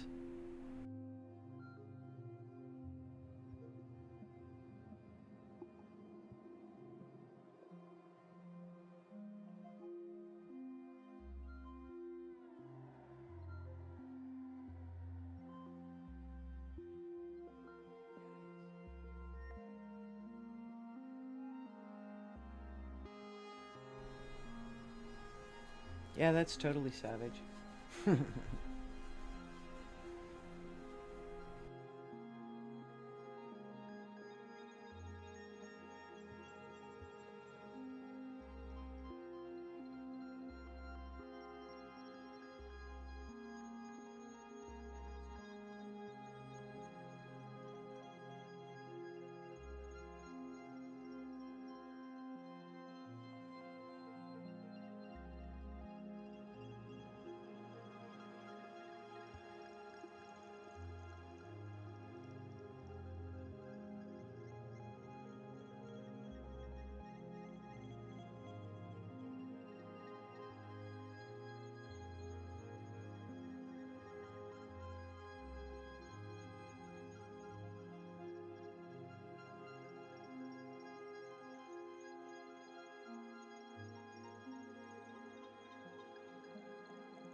Still cooking. Shh.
That's cool though, Gator.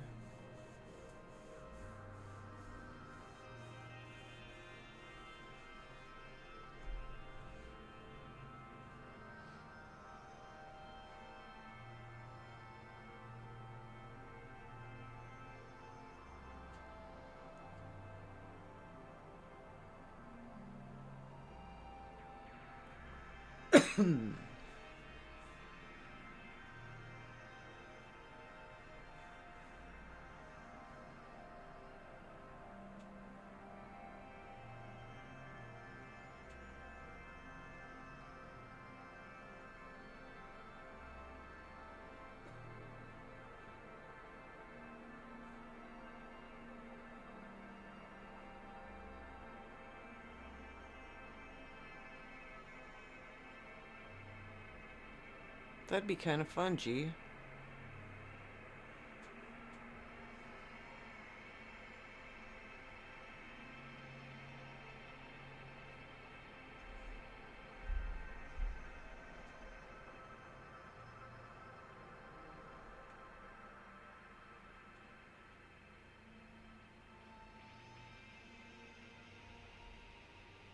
We're getting closer.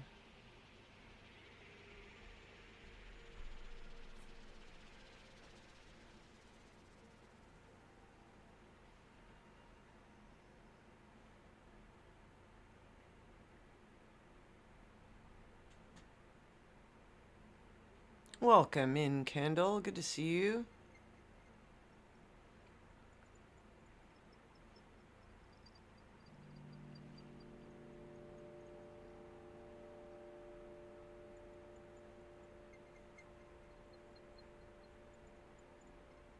Kendall's good people.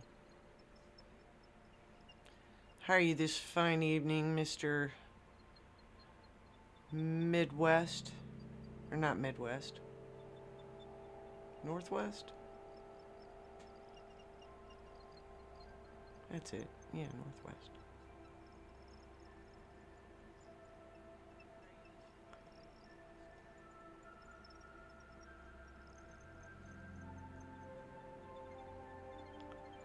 Processing an image that I took a little bit earlier.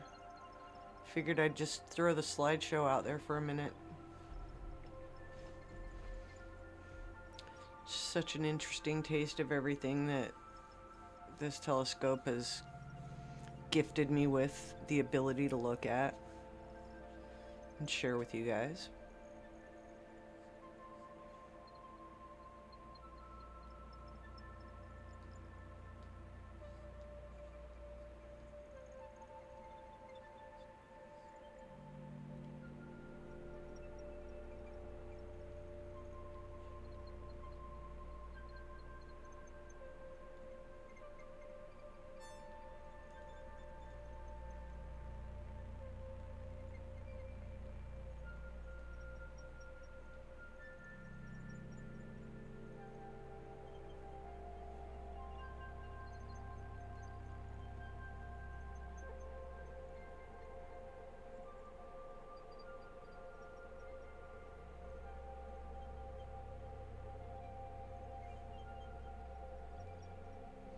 It's good. I finally got a break from some of the clouds. It was really cloudy during the day today, but it turned out pretty good.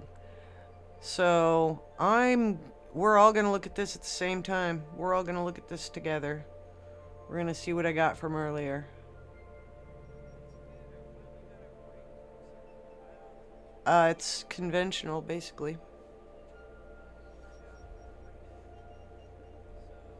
That's pretty. You can see a bit of this light distortion over here on the corner. I can crop that out a little bit. Let's see what kind of magic we can do with just denoising it.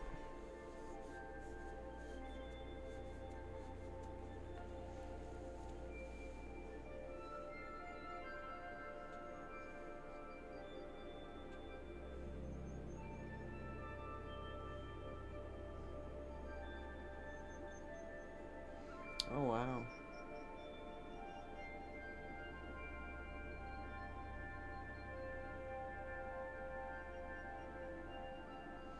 Yeah, it did. I'm just gonna crop it up a little bit.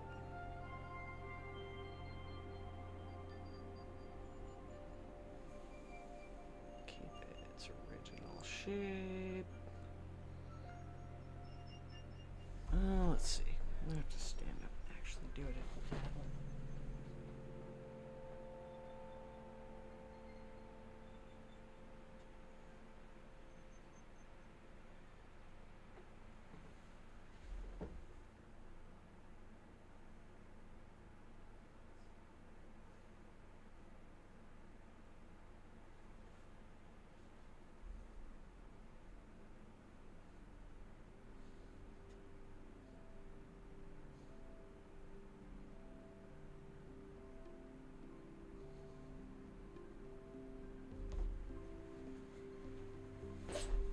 Yeah. I'll take that.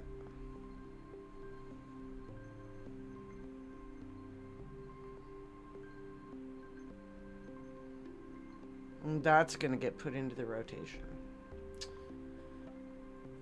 For sure. That came out nice.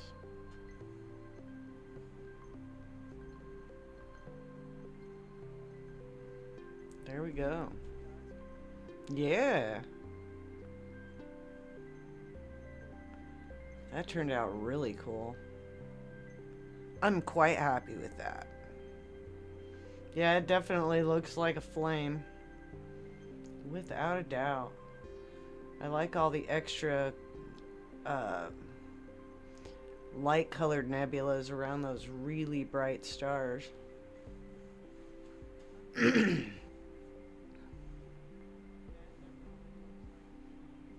That's pretty neat. So, Chai, just so you have a concept of exactly where that was, let's go to Orion, and it's pretty much right here. Right at the bottom of the belt.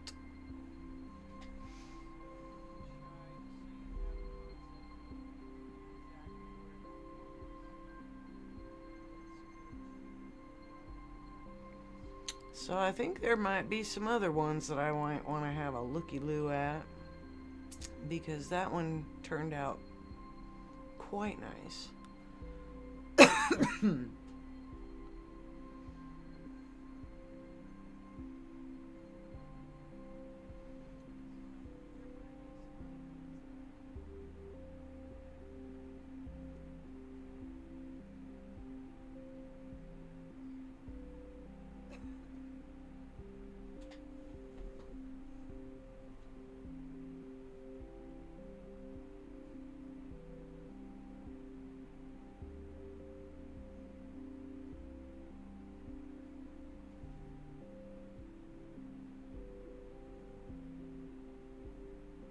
I'm feeling this one. Ooh.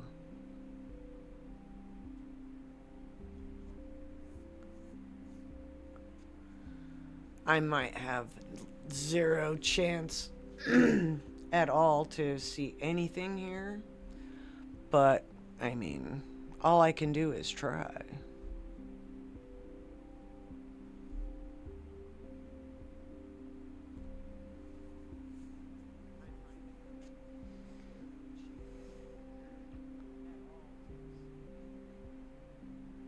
You spin me round, round, baby, right round.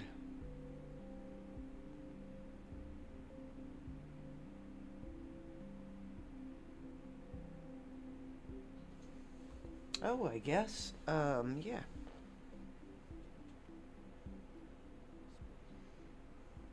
I can't see it either.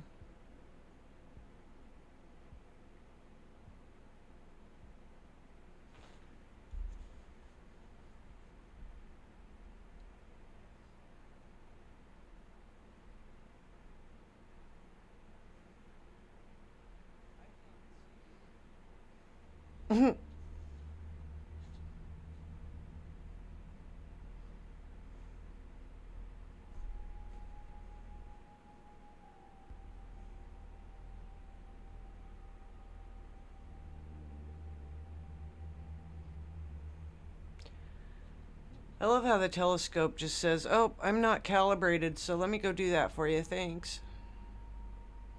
It's pretty handy.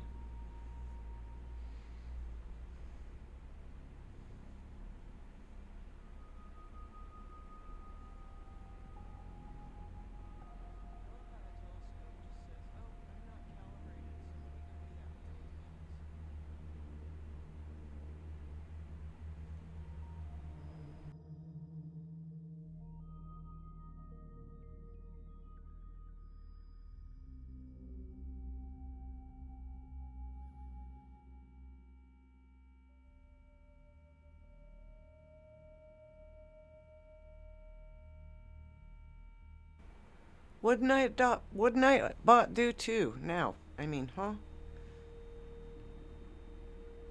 I don't know if it would work in Antarctica unless it was warm enough.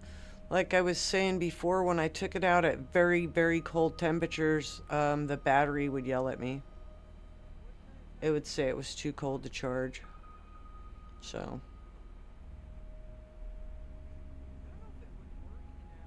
Oof. Yeah, I don't think this is going to be a good target, at least for tonight.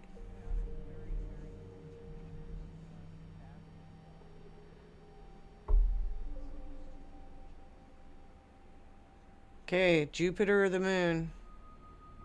You guys can pick.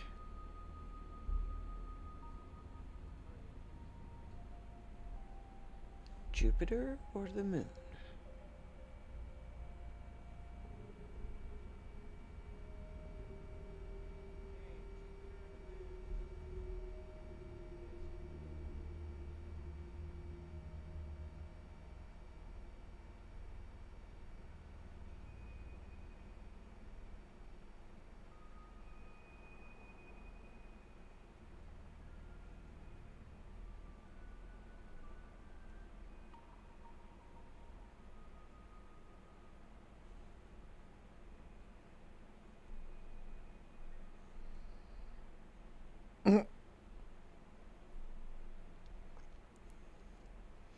I actually want to get some sort of a cover for it so that when I'm not using it, but I also don't want to put it away,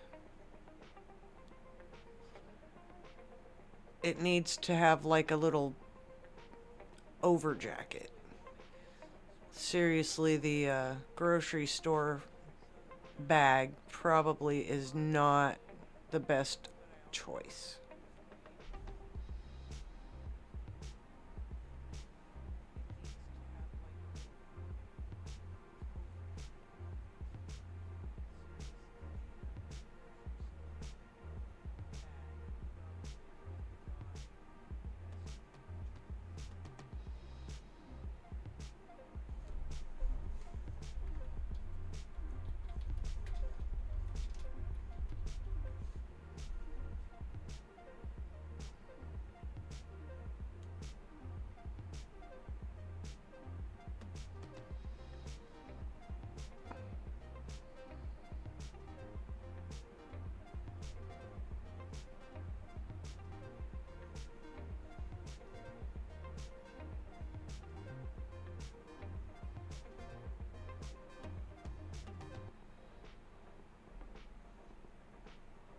Nobody picked.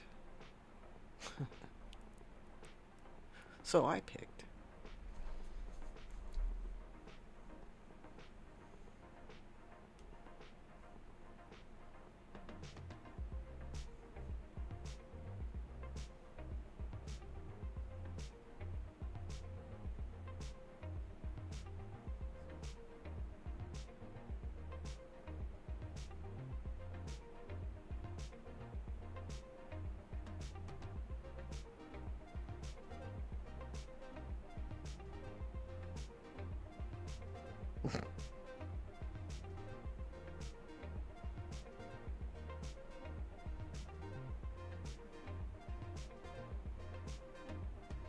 Not sure what you mean, sweet.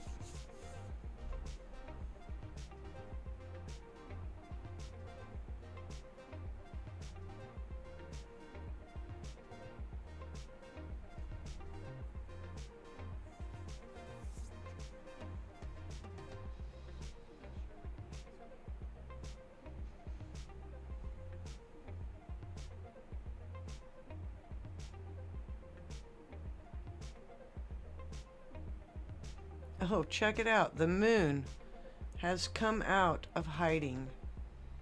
That moon that I told you was transiting has crossed the planet.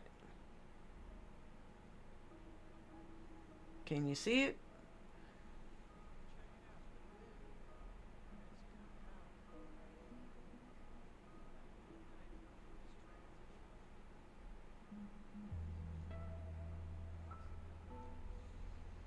Let's tone it back a little bit.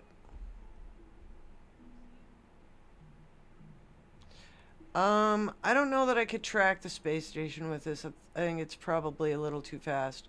Now, if the space station happened to go by and I happened to catch it, that would be a pretty awesome catch. Not gonna lie.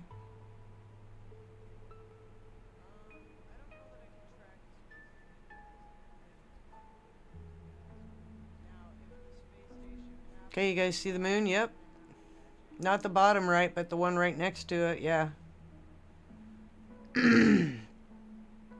Yeah, I can see the space station all the time. I've got an app on my phone that tracks it.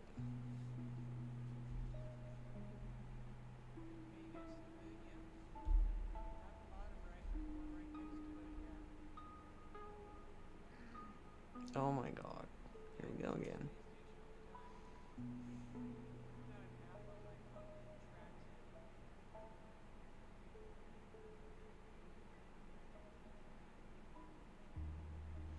More basketball.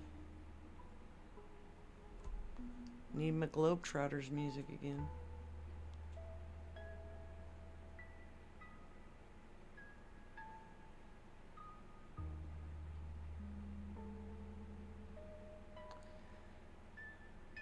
It should be able to see it, but whether it could track it, I don't know. Oh, this is gonna make me slightly crazy.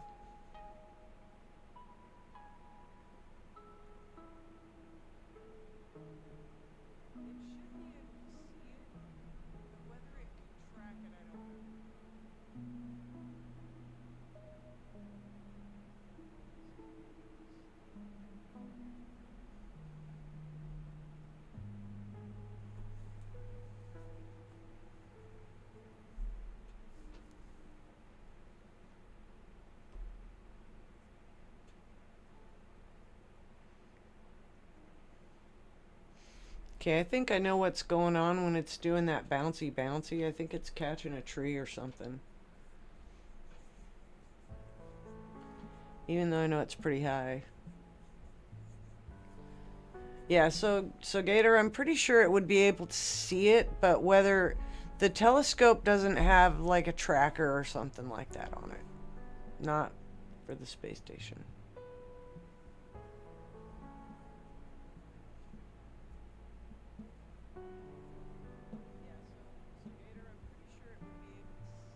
Exactly.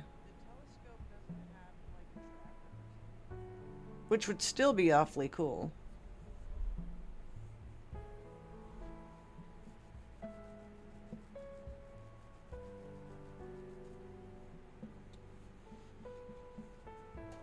So yeah, there's that moon that we were missing earlier. Dimmy, I know every time you come and pay attention, it's 3 moons. Well, there's 4. I can see them all. They are all present and accounted for.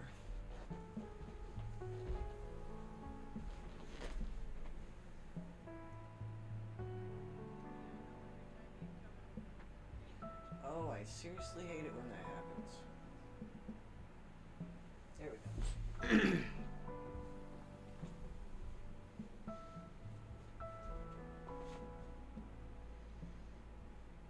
Okay, there's 2 above and there's 2 below. The one that is closest to the planet is the one that was just in front of it.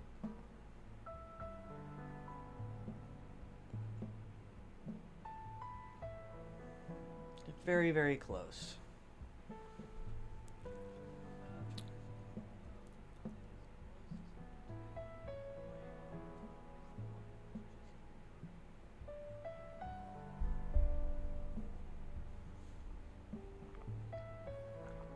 circle the moons with the mouse and hopefully it doesn't do anything really weird. There is one of them. There is the second one. There's the third one right there by the planet. And there's the fourth one.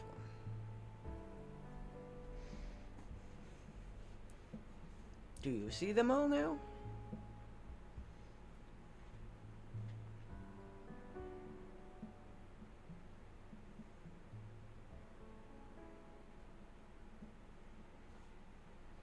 Not counting the mouse at this time. Now I can only see 3, but that's because it snuck off the screen.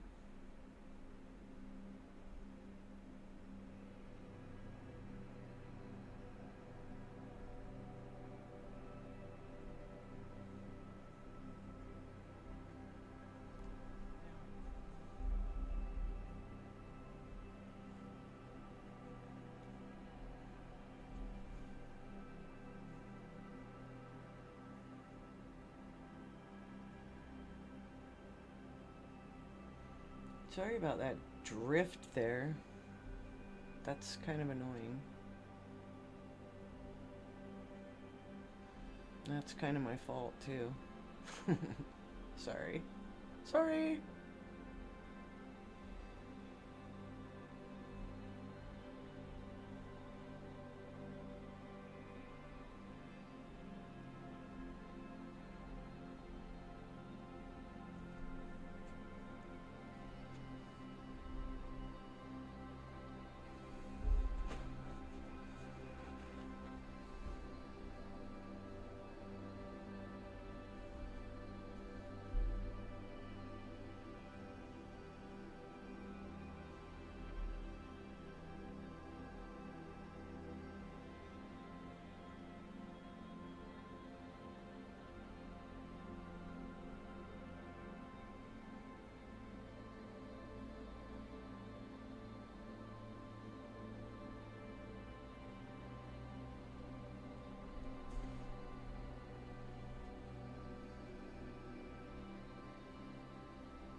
There we go.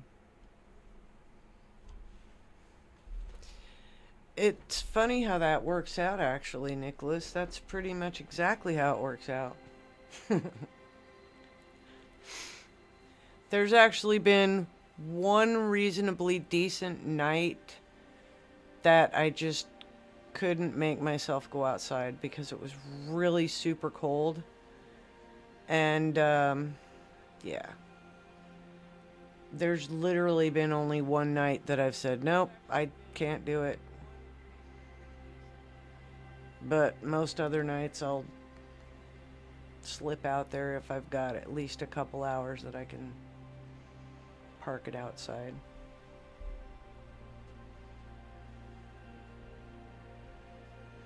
I'm looking forward to about a week or so from now when the moon is not so prevalent. Because it seems like I keep getting seriously cheesed out on the nights that it's a dark sky and I end up with clouds. It's Really sad.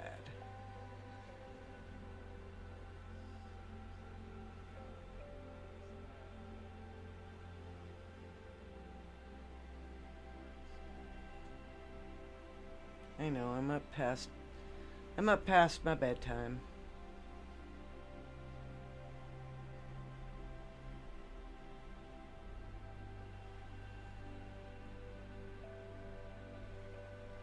I might be able to clean that up a little bit.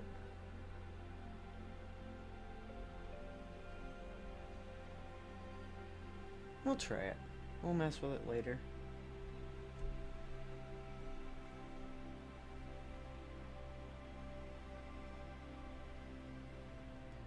I can see the dots, which are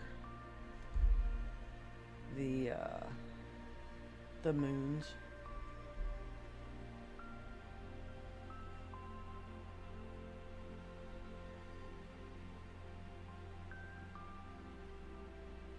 The bands are definitely there. I like seeing the bands.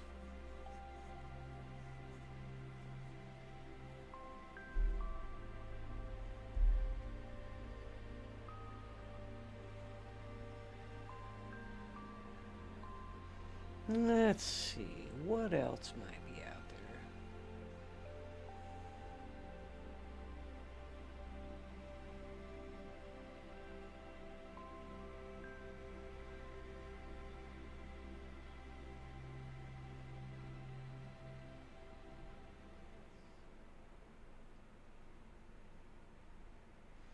I've actually looked at a couple of these. I've looked at a couple of these clusters. This one should be okay for a little while.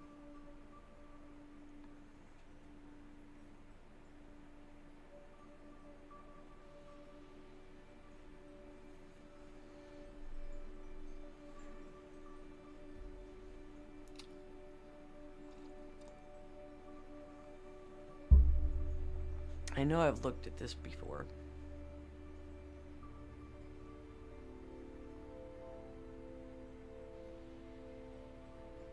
Oh, Gator, Gator, Gator. You're asking for a lot, man. Actually, if I go back to some of my I have done a couple of major overnighters, but I can't do them regularly. I just can't. My dog would not have it. Absolutely would not have it.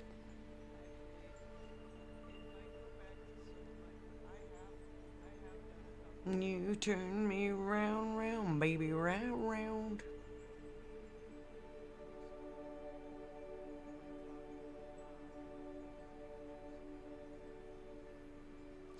But yeah, I do recall going into the LG overnighters, and yeah, we would just get on some random subject and just go on and on. It was fun. Watching it snow. Or just watching the cars go by. Or the fountain across the street. There's always something cool. Snow removal over there is pretty impressive.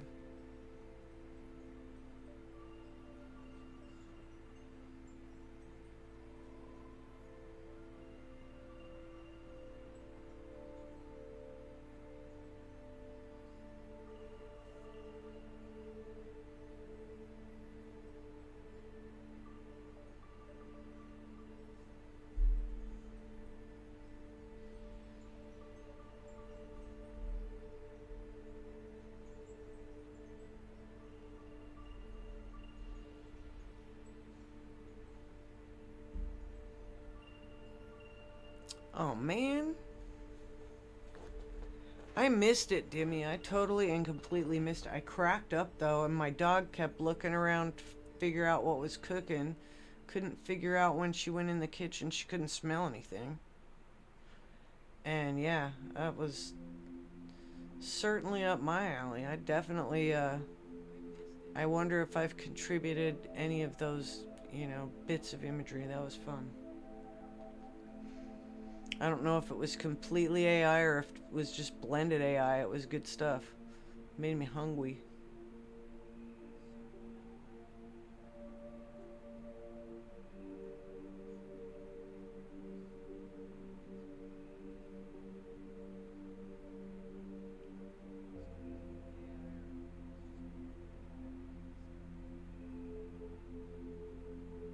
It looked delicious.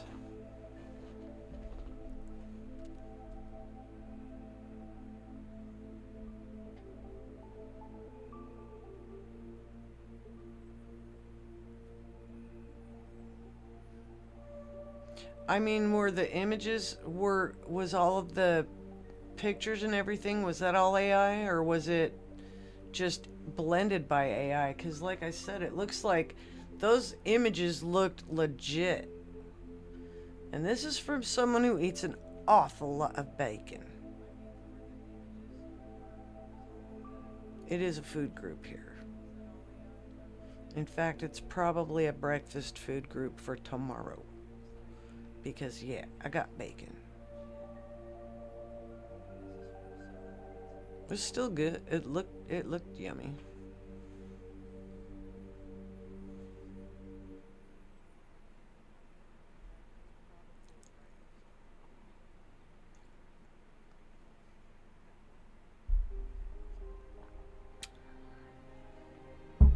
Well, the details you gave it were spot on then, Dimmy. That was some really good looking bacon.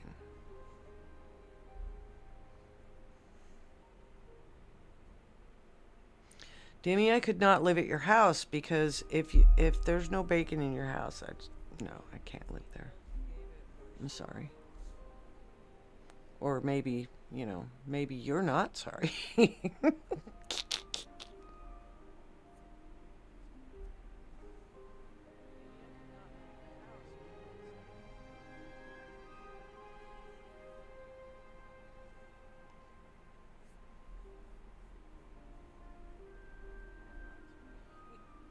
Yeah, I shouldn't tell you how I buy bacon. I buy it in bulk. It is purchased in bulk. And yeah. And although the jokes are endless about, if you open a package of bacon, it's a single serving. Unless there's a zipper. If there's not a zipper, then it's a single serving.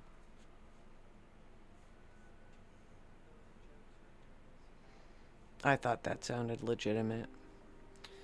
But, I don't often have a whole lot of control when it comes to bacon. If I walk by a plate of bacon, I'm probably going to grab a slice of it. Even if I'm not especially hungry. Unless I'm saving it for something, and then, oh my goodness, the fight is on. If Ed and I are both here, we both love bacon, and yeah. So I'm looking forward to the spring meat sale, and hoping that there's some good looking bacon there.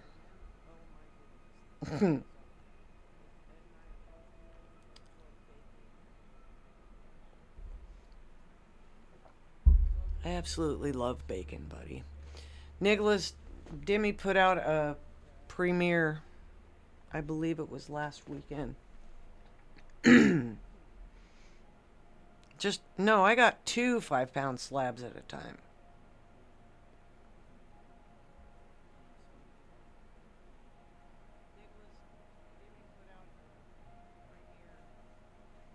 Anyway, Nicholas, Dimmy put out a premiere, I believe it was last weekend, and it was bacon for days. It was AI bacon, but it was downright convincing bacon.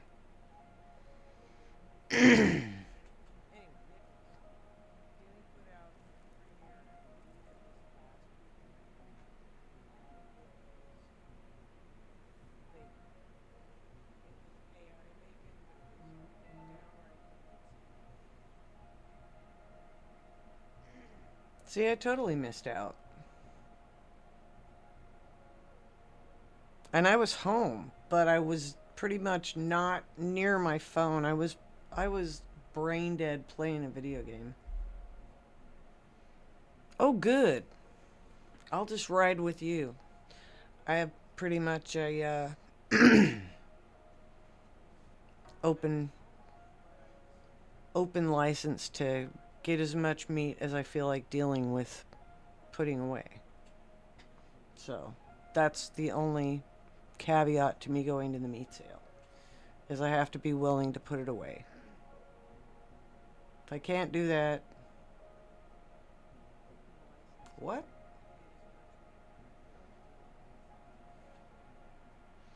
Oh my dang. Yeah, do it. Do it, Demi, for sure.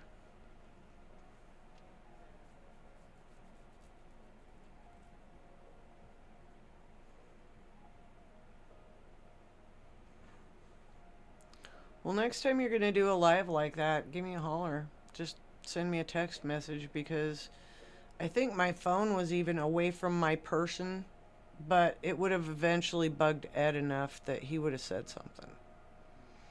And he would have said, hey, you keep getting text messages. And I would have gone, oh, okay.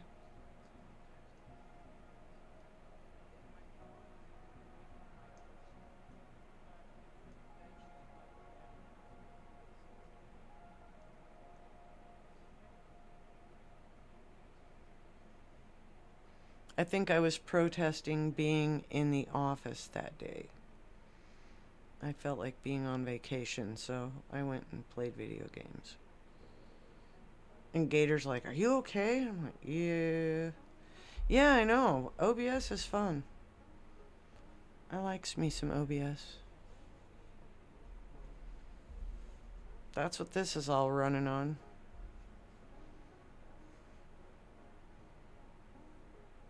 And just to be fair, right now you're looking at 3 completely different video inputs. One being the webcam, one being a security camera, which is showing you the telescope, and one being the camera on the telescope. Yeah.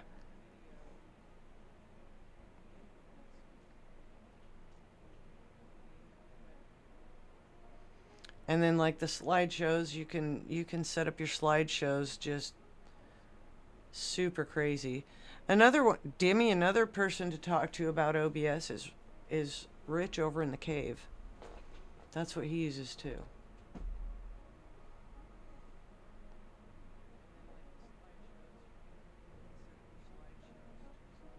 There's I'm just starting to barely dip my toes into it, so to speak.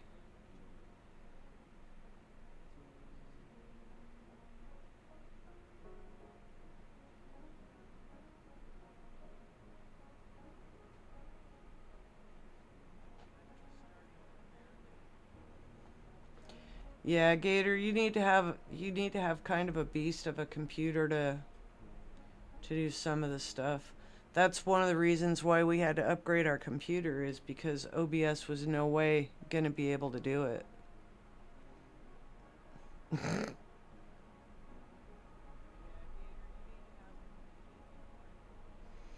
Probably more like 1975. I don't know how many computers there were in 1965, at least not, you know, smallish ones.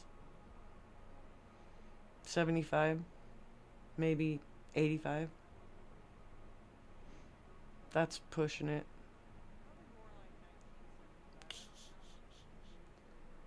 And we're bad. We are bad.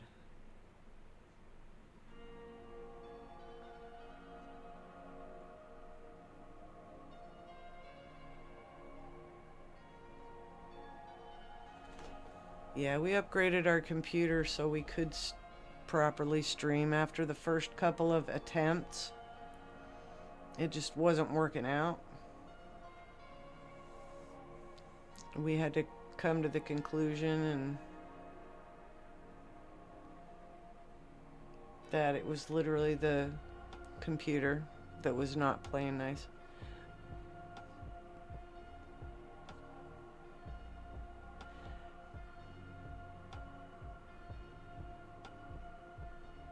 Bacon.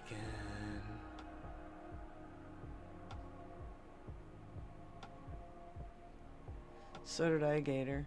Well, not really.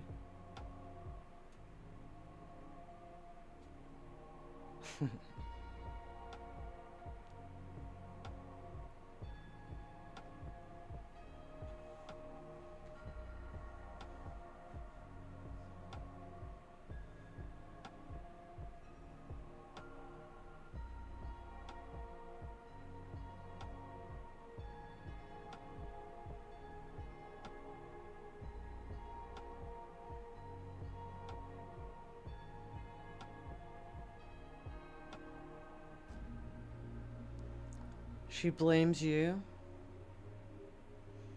Was it your fault?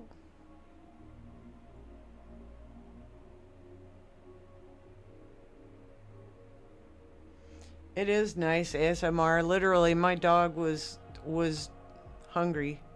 It was hilarious. She's like, where in the heck is that cooking at? Wolfenstein. Oh man, that makes me want to dig into this one little box. Hang on one second.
Okay, so as I said the other day,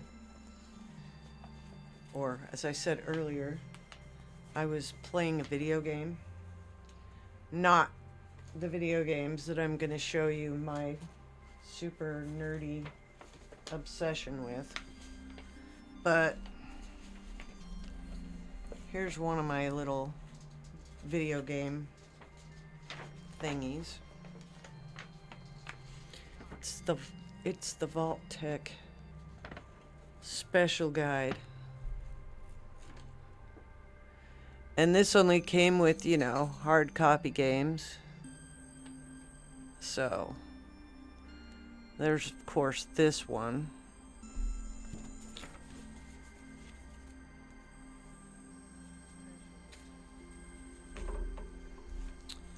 And then same game company, completely different game, but same style. We give you the map of Skyrim.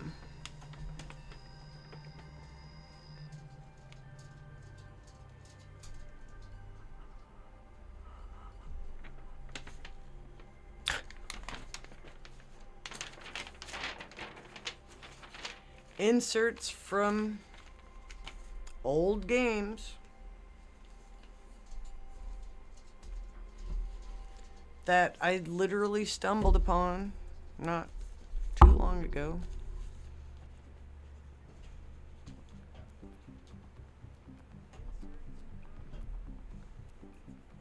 Just, you know, stuff I got. Here's a blast from the past from anyone who actually knows. I used to work for this company.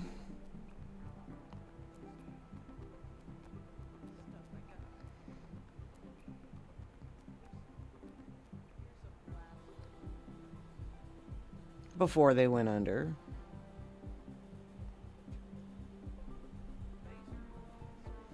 Or at least they went under in the United States. And when I left, they were still operating in Canada and overseas. But that's a very old mouse mat. Yep. Very old mouse mat. It's starting to chip away, or else I would still be using it. Yep, when I actually moved out of my Packard Bell, which is why I got a job there. After having a Packard Bell, I knew that I had good job security. Ha! I was joking myself on that one. But anyways, yeah, Packard Bells, they had... The thing that was screwy about Packard Bell was that the parts that were not integrated into the motherboard were amazing. The ones that were part of the motherboard were a nightmare. So they actually used decent hardware. They just proprietary built a lot of the other stuff. Like even the dial-up modems were good. Their sound cards were good. Their ported video cards were good. But if it was an all-in-wonder or an all-in-one, they were painful to work with. Yep, I almost worked at Gateway. I almost worked in one of the factories of Gateway.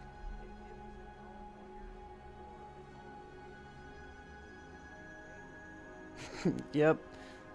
Booted up and it'd moo at you. They were whack. They were pretty crazy. One of my friends, a couple of my friends ended up working there.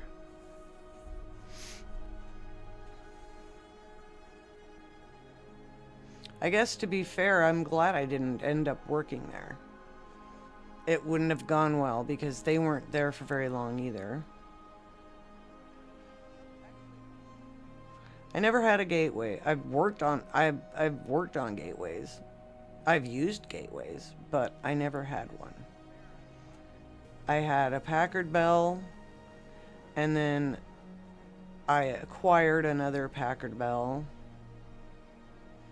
and then I ended up building my first one, and pretty much all but a couple of them in between have been built.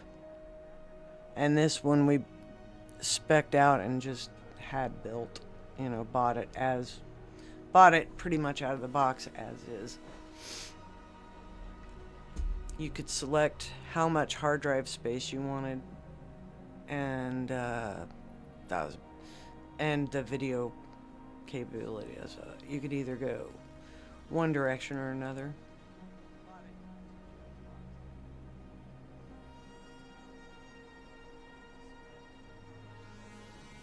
Oh, wow.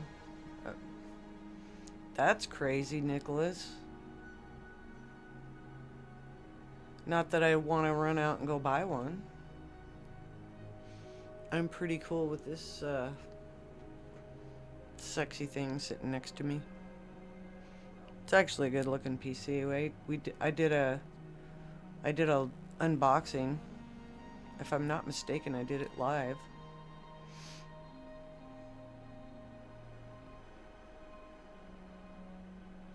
It was alive. Yeah. I know, really, retro computers? I don't think so. I mean, this was pretty dang retro. Do you guys know what this guy's name is? I do. Or, I mean, whether it's really not his real name, but everybody who worked for Packard Bell called him something in specific.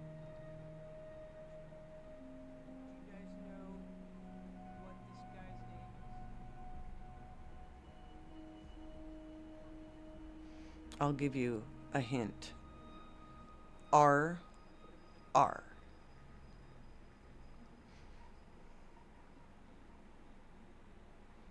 Randy Roadkill.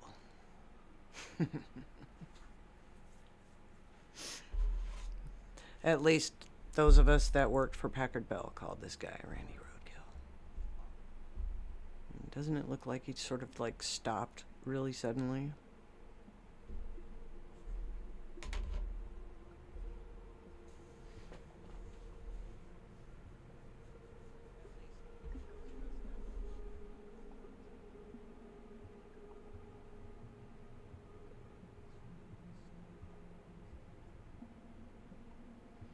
That, yeah.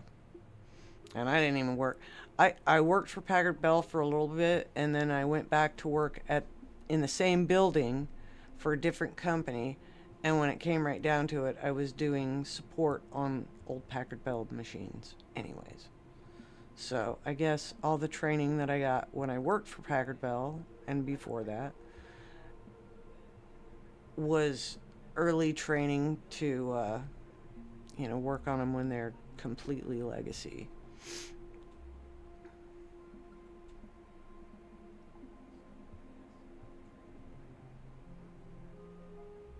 I definitely have some wild tech support stories, and no, some of them you do not want to hear.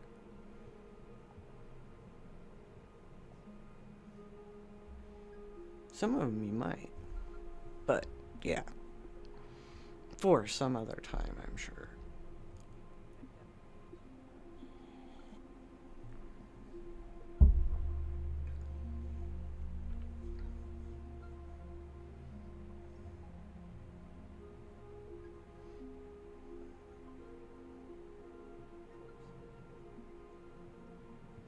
The best ones are when you're asking somebody, okay, so now your computer won't come on, or it comes on with a black screen, or whatever. And you always ask them, what's the last thing you were doing before your problem? Whether it won't come on, or it doesn't have any sound, or it doesn't have any video. Usually it's, I don't have any video. And the best one yet was the power is out. And yeah, that legitimately happens. Or there's always when you're trying to test somebody's modem. They're dial-up modems. Gator remembers these. When you're trying to test somebody's dial-up modem that they have plugged in to the wall, and they unplug that modem and unplug their phone at the same time because they've got their phone plugged in to the back of the computer, and it's literally a pass-through. And they literally disconnect the call because they unplugged the modem. It's like, there are so many just facepalm moments in tech support. My funniest story, though, I think, was when I was being monitored by not my boss, but my boss's boss. And I was working with a piece of software that literally needed a login and a password. Most expensive pieces of software should, by all means, ask for a login and a password. Well, the guy who had installed it was very extremely technically inclined. I talked to him for a good 20 minutes before any of that question came up. And he goes, come on, help a guy out. And I said, well, I have exactly one question for you. And he goes, what is that? And I go, did you RTFM? As soon as I said that, if you don't know what that means, I'll get back to you on that. As soon as I said that, I hear absolute hysterical laughter coming from the office way over there, which is where my boss's boss had his office. He did not shut the door, but he was monitoring the call. And when I said that, he absolutely lost it. Well, he was muted and everything, but as soon as the call was over, I went straight to his desk. I didn't even mess around as soon as the call was over. But I told the guy the answer that he needed after I gave him the RTFM story, which is read the manual. And, yeah. Boss Man was just like, oh, this could go so badly or it could go so hilariously. Well, lucky for me, I read the room and it went quite hilariously. But he said, in the future, yeah. Soupskin, yes, it is an S50. And we're watching live.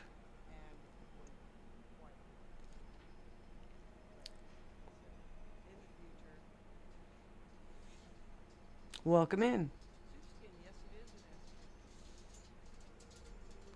We're just looking at a random star cluster that I quite seriously picked straight up at random. So, hey Anime, welcome in. Good to see you, girl.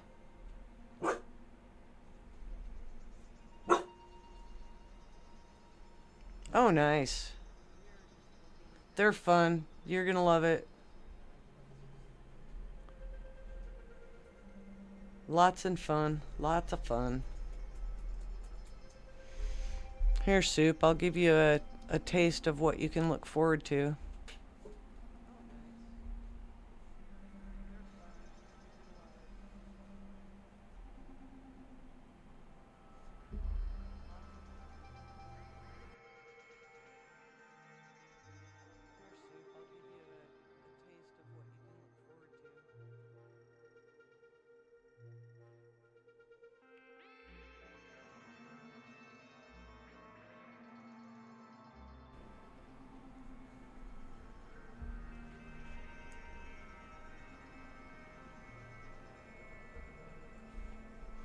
Soup, just because of how bright the moon is tonight, you're probably not going to get a whole lot of nothing besides the moon and Jupiter.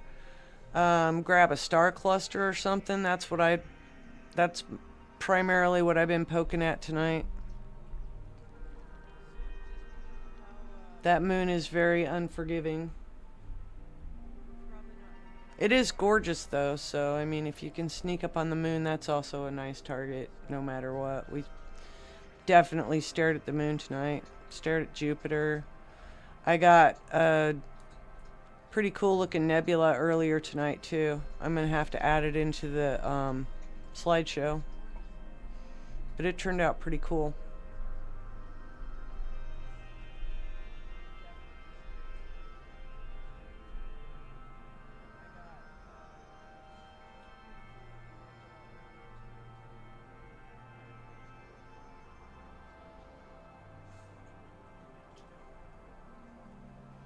So all the images that are going through on the slideshow have come from this telescope over the year.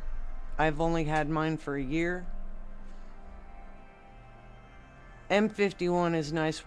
Actually, Soup, where are you located? That would certainly make a difference as to what you could get tonight. Are you northern or southern hemisphere?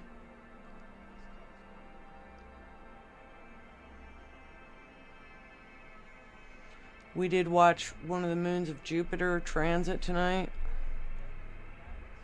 Not directly, but you could still see that where the moon wasn't and then where the moon was.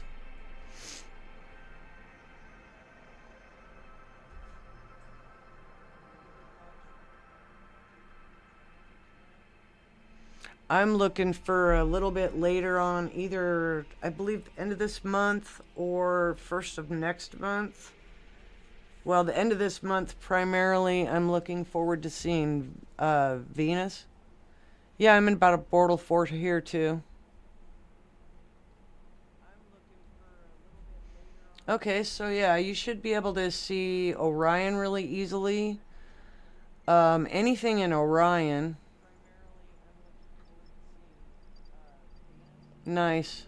I'm jealous.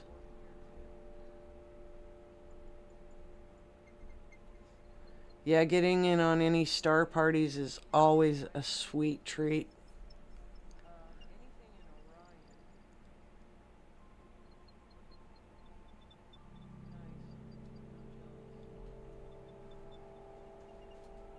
Having friends in dark places doesn't hurt either.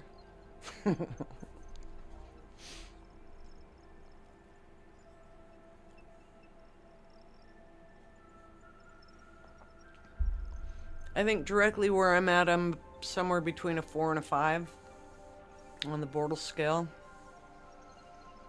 Like the app that I'm using says one thing, and when you go poke around on the interwebs, it says something else. So I'll take a happy middle in between them.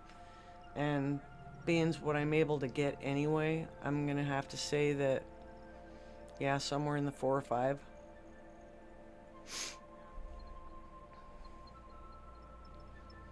But that moon is definitely taking over the sky tonight, so you're not going to be able to get anything really good deep sky just simply because of that. But right here we got, I'll rattle them off if I know them. This is the Pelican Nebula. This is the Pleiades, or M45. That one's fun to look at anyway. Orion's fun to look at. Obviously the moon.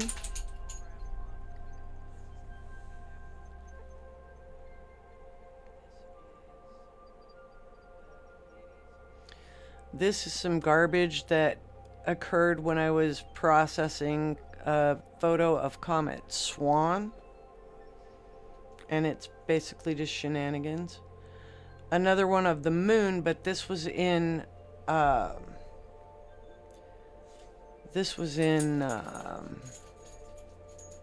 stargazing mode.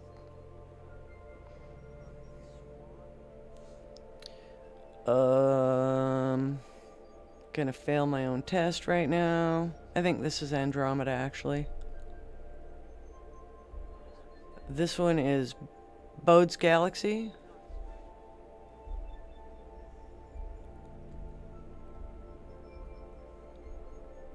And then we've got Orion Nebula.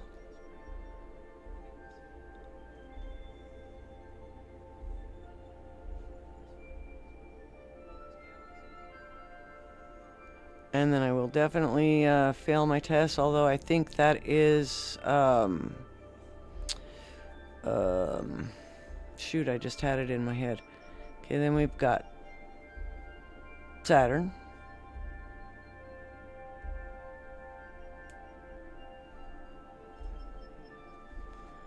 And Jupiter and her 4 moons.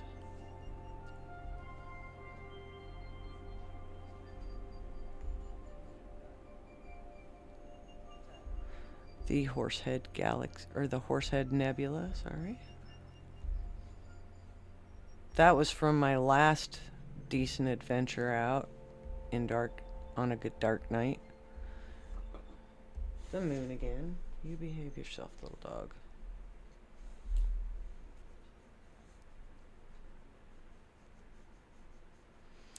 And a montage of Comet Swan to the left, Comet Lemon, and Orion.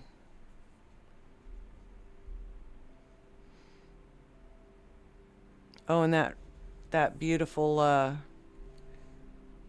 lunar eclipse was shortly after I got the scope.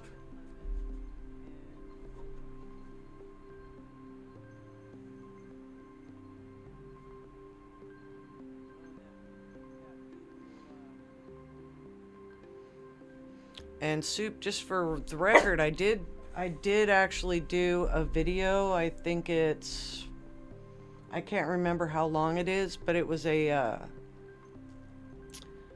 time lapse of the lunar eclipse last year on Pi Day.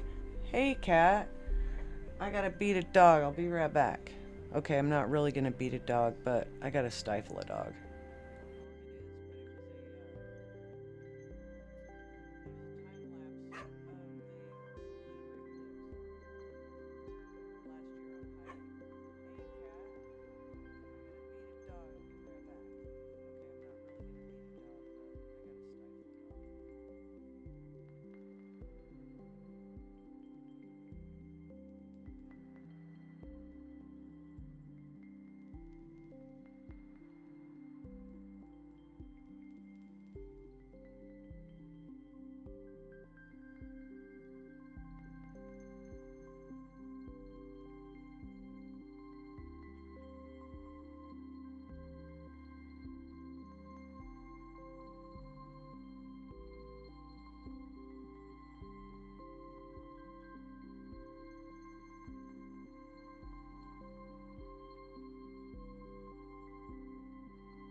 Okay, just a warning, my dog's being a stinker.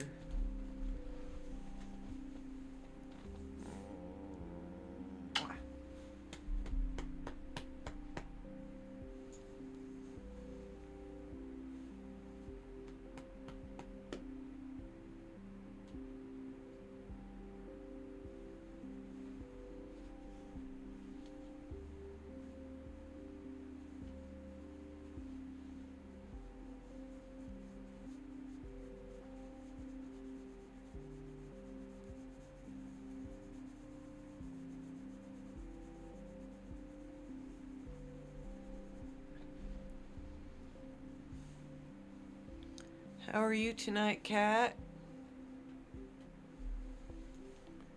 Gaming, chilling, just hanging out tonight?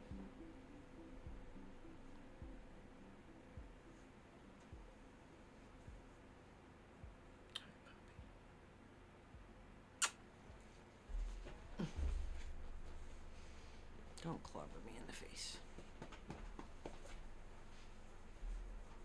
Don't clobber me in the face, little doggy.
So I think I might have been muted when I said this is the nebula that I got earlier tonight. It's the Flame Nebula. I'm definitely going to be adding it into the into this slideshow. My goodness, this dog is definitely causing me grief.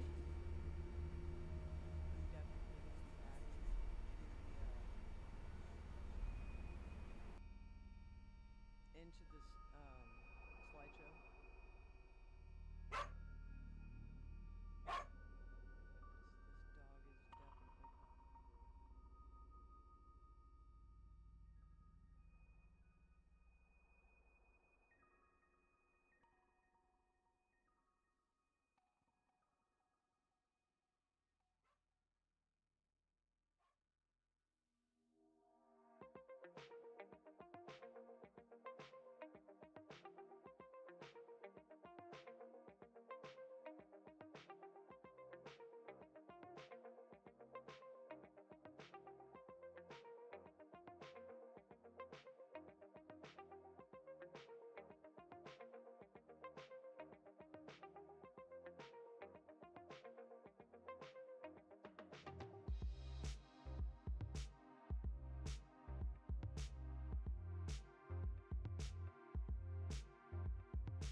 Dang, Nicholas, that's crazy, man. Good thing you spooked him off.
Take care, Soup. Have a good night.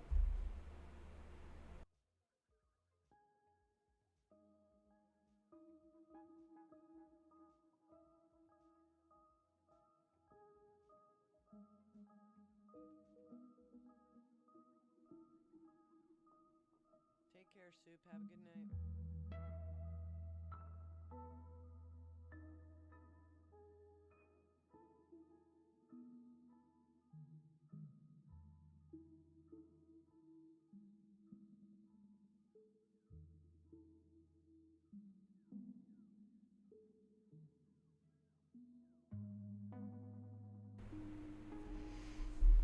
I think my dog is really trying to try my patience tonight. For no apparently good reason. Other than she's a dog. I don't know.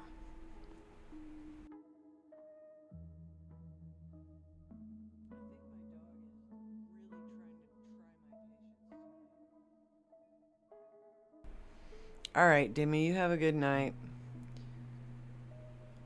Get some rest.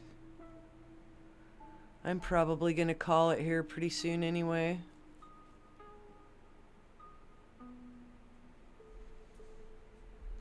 How long have I been at it? I've been at it forever. Okay, not forever, but for a while. I need to actually go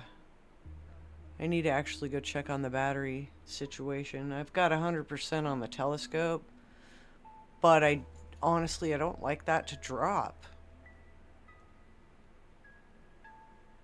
I checked it a little bit earlier. Yeah, she does need attention. It's gonna be a hand to the butt is what it's gonna be. A little snot.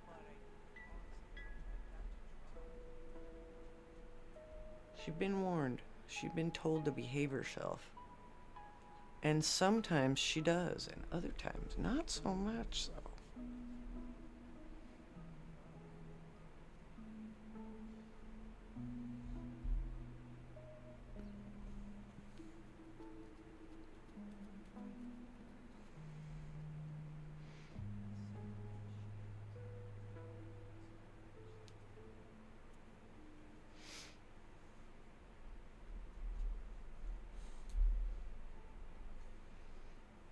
Just settle down, little dog.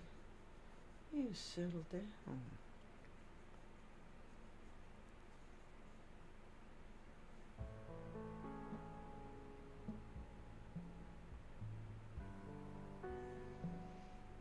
I don't know of anything personally that's happening on March 3rd.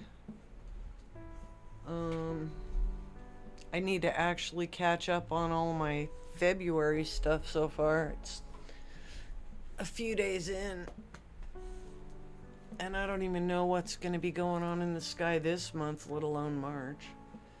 There might be an annular eclipse somewhere, but I don't know if we'll be involved in it.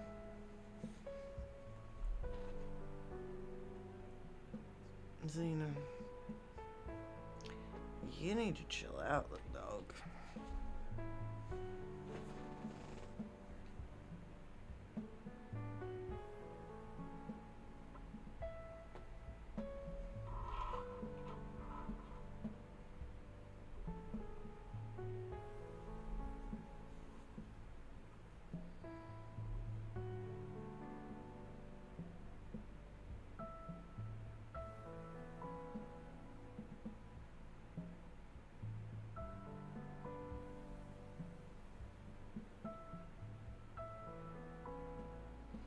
Yeah.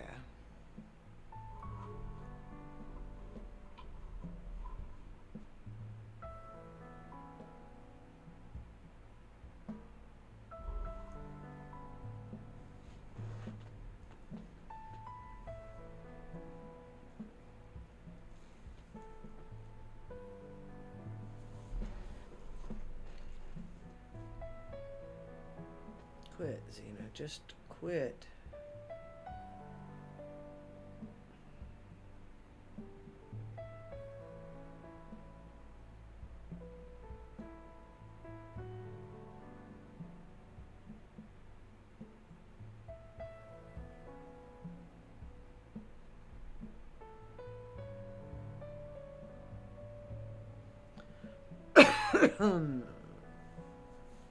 What? What? Nothing.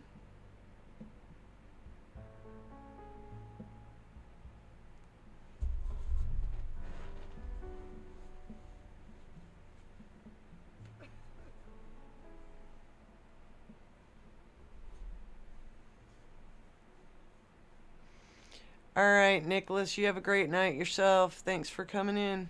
Much appreciated. Hope you got to see some cool stuffs. I'm just glad I got an early start on that nebula this evening. That was definitely worth the show and tell.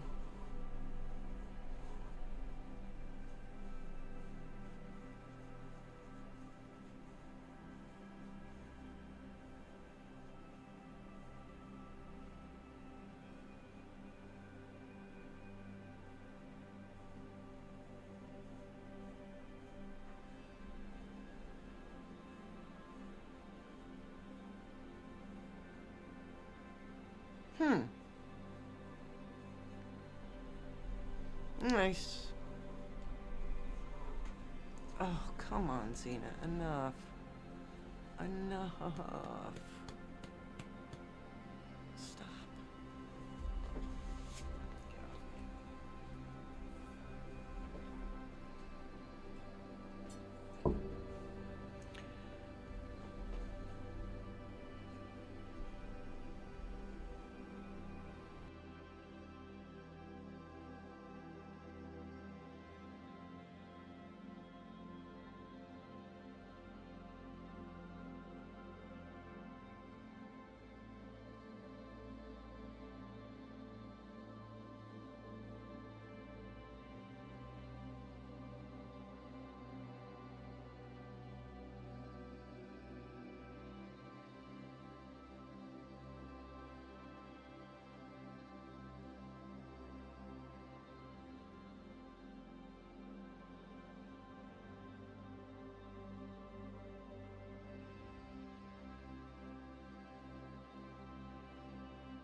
That'll be cool.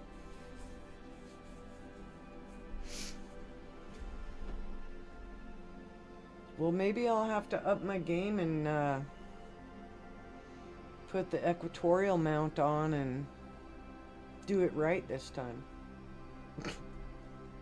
I had absolutely no clue what I was doing, but the other thing too is the equatorial mount was not an option in March of last year. So the Pi Day blood moon that I got was a little bit different, you know. It was exclusively Alt-Az. I couldn't do it EQ. So now that I can polar align, that would actually work out really nicely.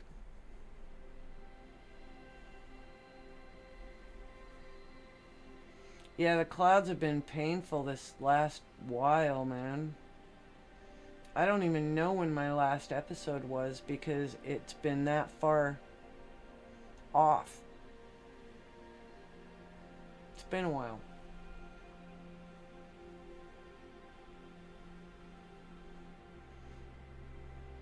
This guy has to want to cooperate. If it doesn't want to cooperate, then not much I can really do.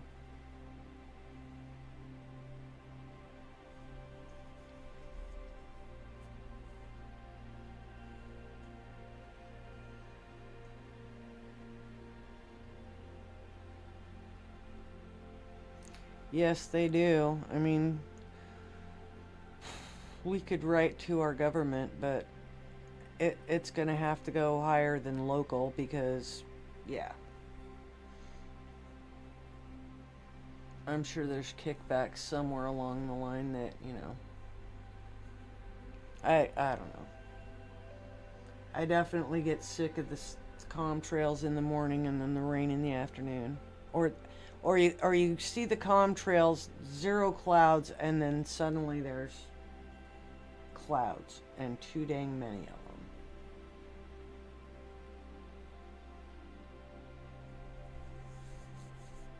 and then they don't do anything. We just get freaking clouds. Are they literally trying to eliminate their ability to use those solar farms that they thought were so cool?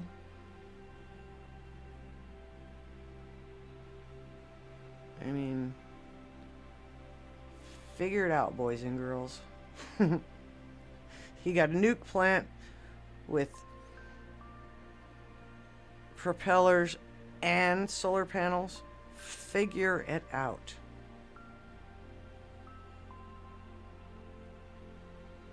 As Nikola Tesla rolls over in his grave.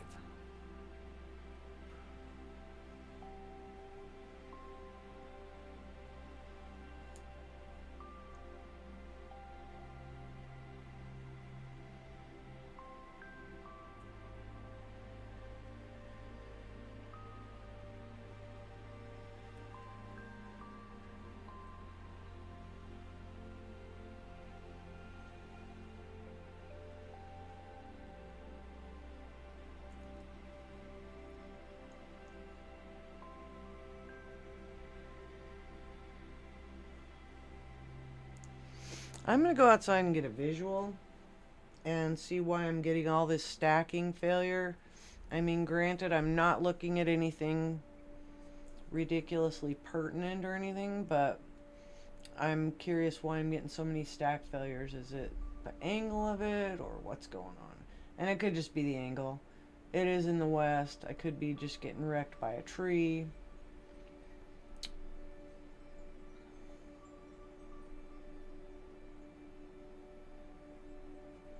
It's true, Gator. It's true.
Yeah.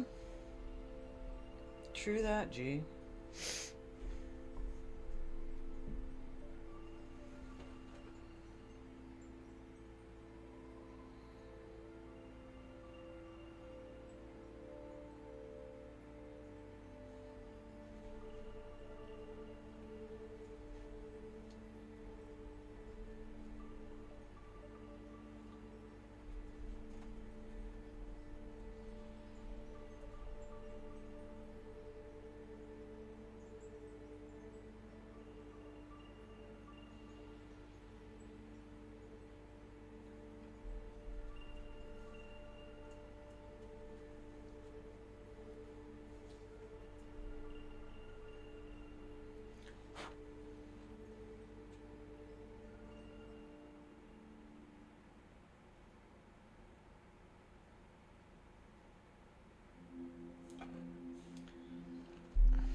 Alright, sweet. Well, I am going to actually shut her down.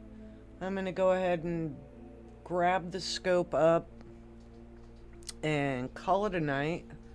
So we'll just do that really quick like. Oh, whoops. Let's do it the right way. Because the skies are kind of getting poopy. They're just not behaving the way I want them to. So...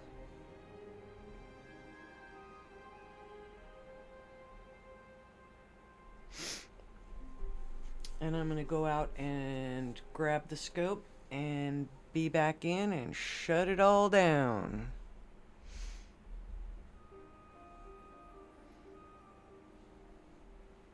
Because this dog will not behave.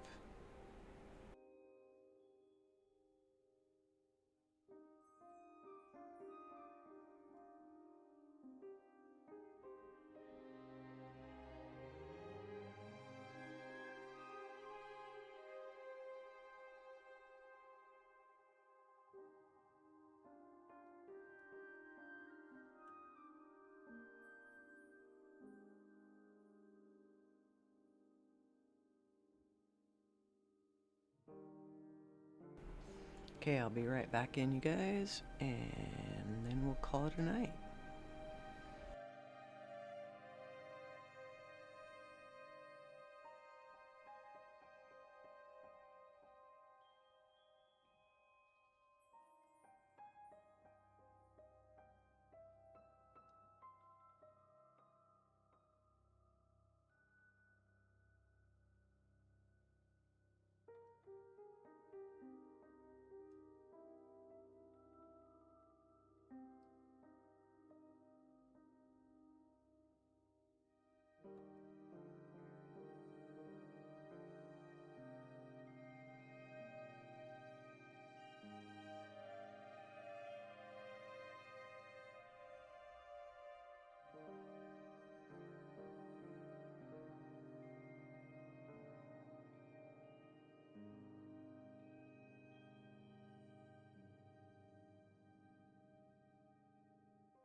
Alright, guys.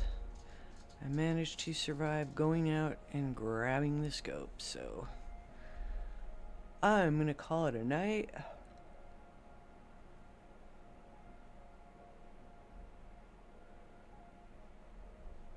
And clear skies, everyone.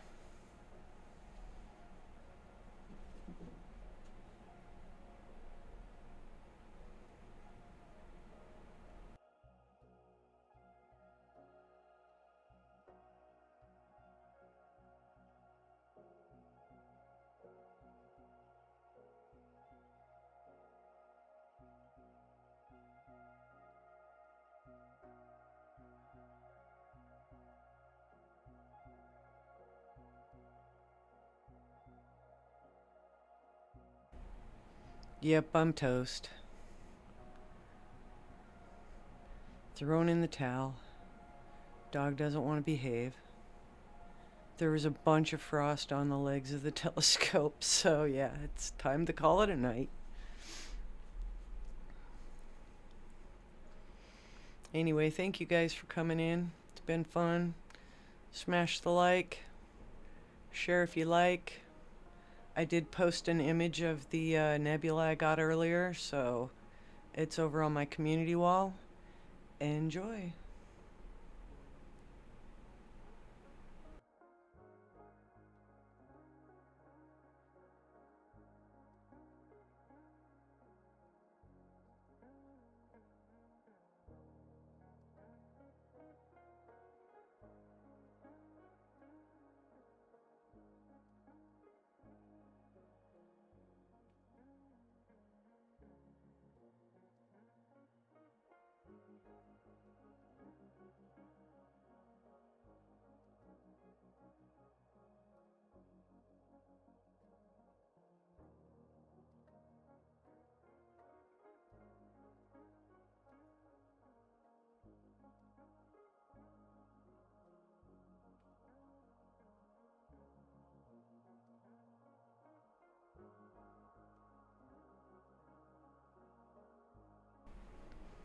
Thanks, you guys. Have a good night.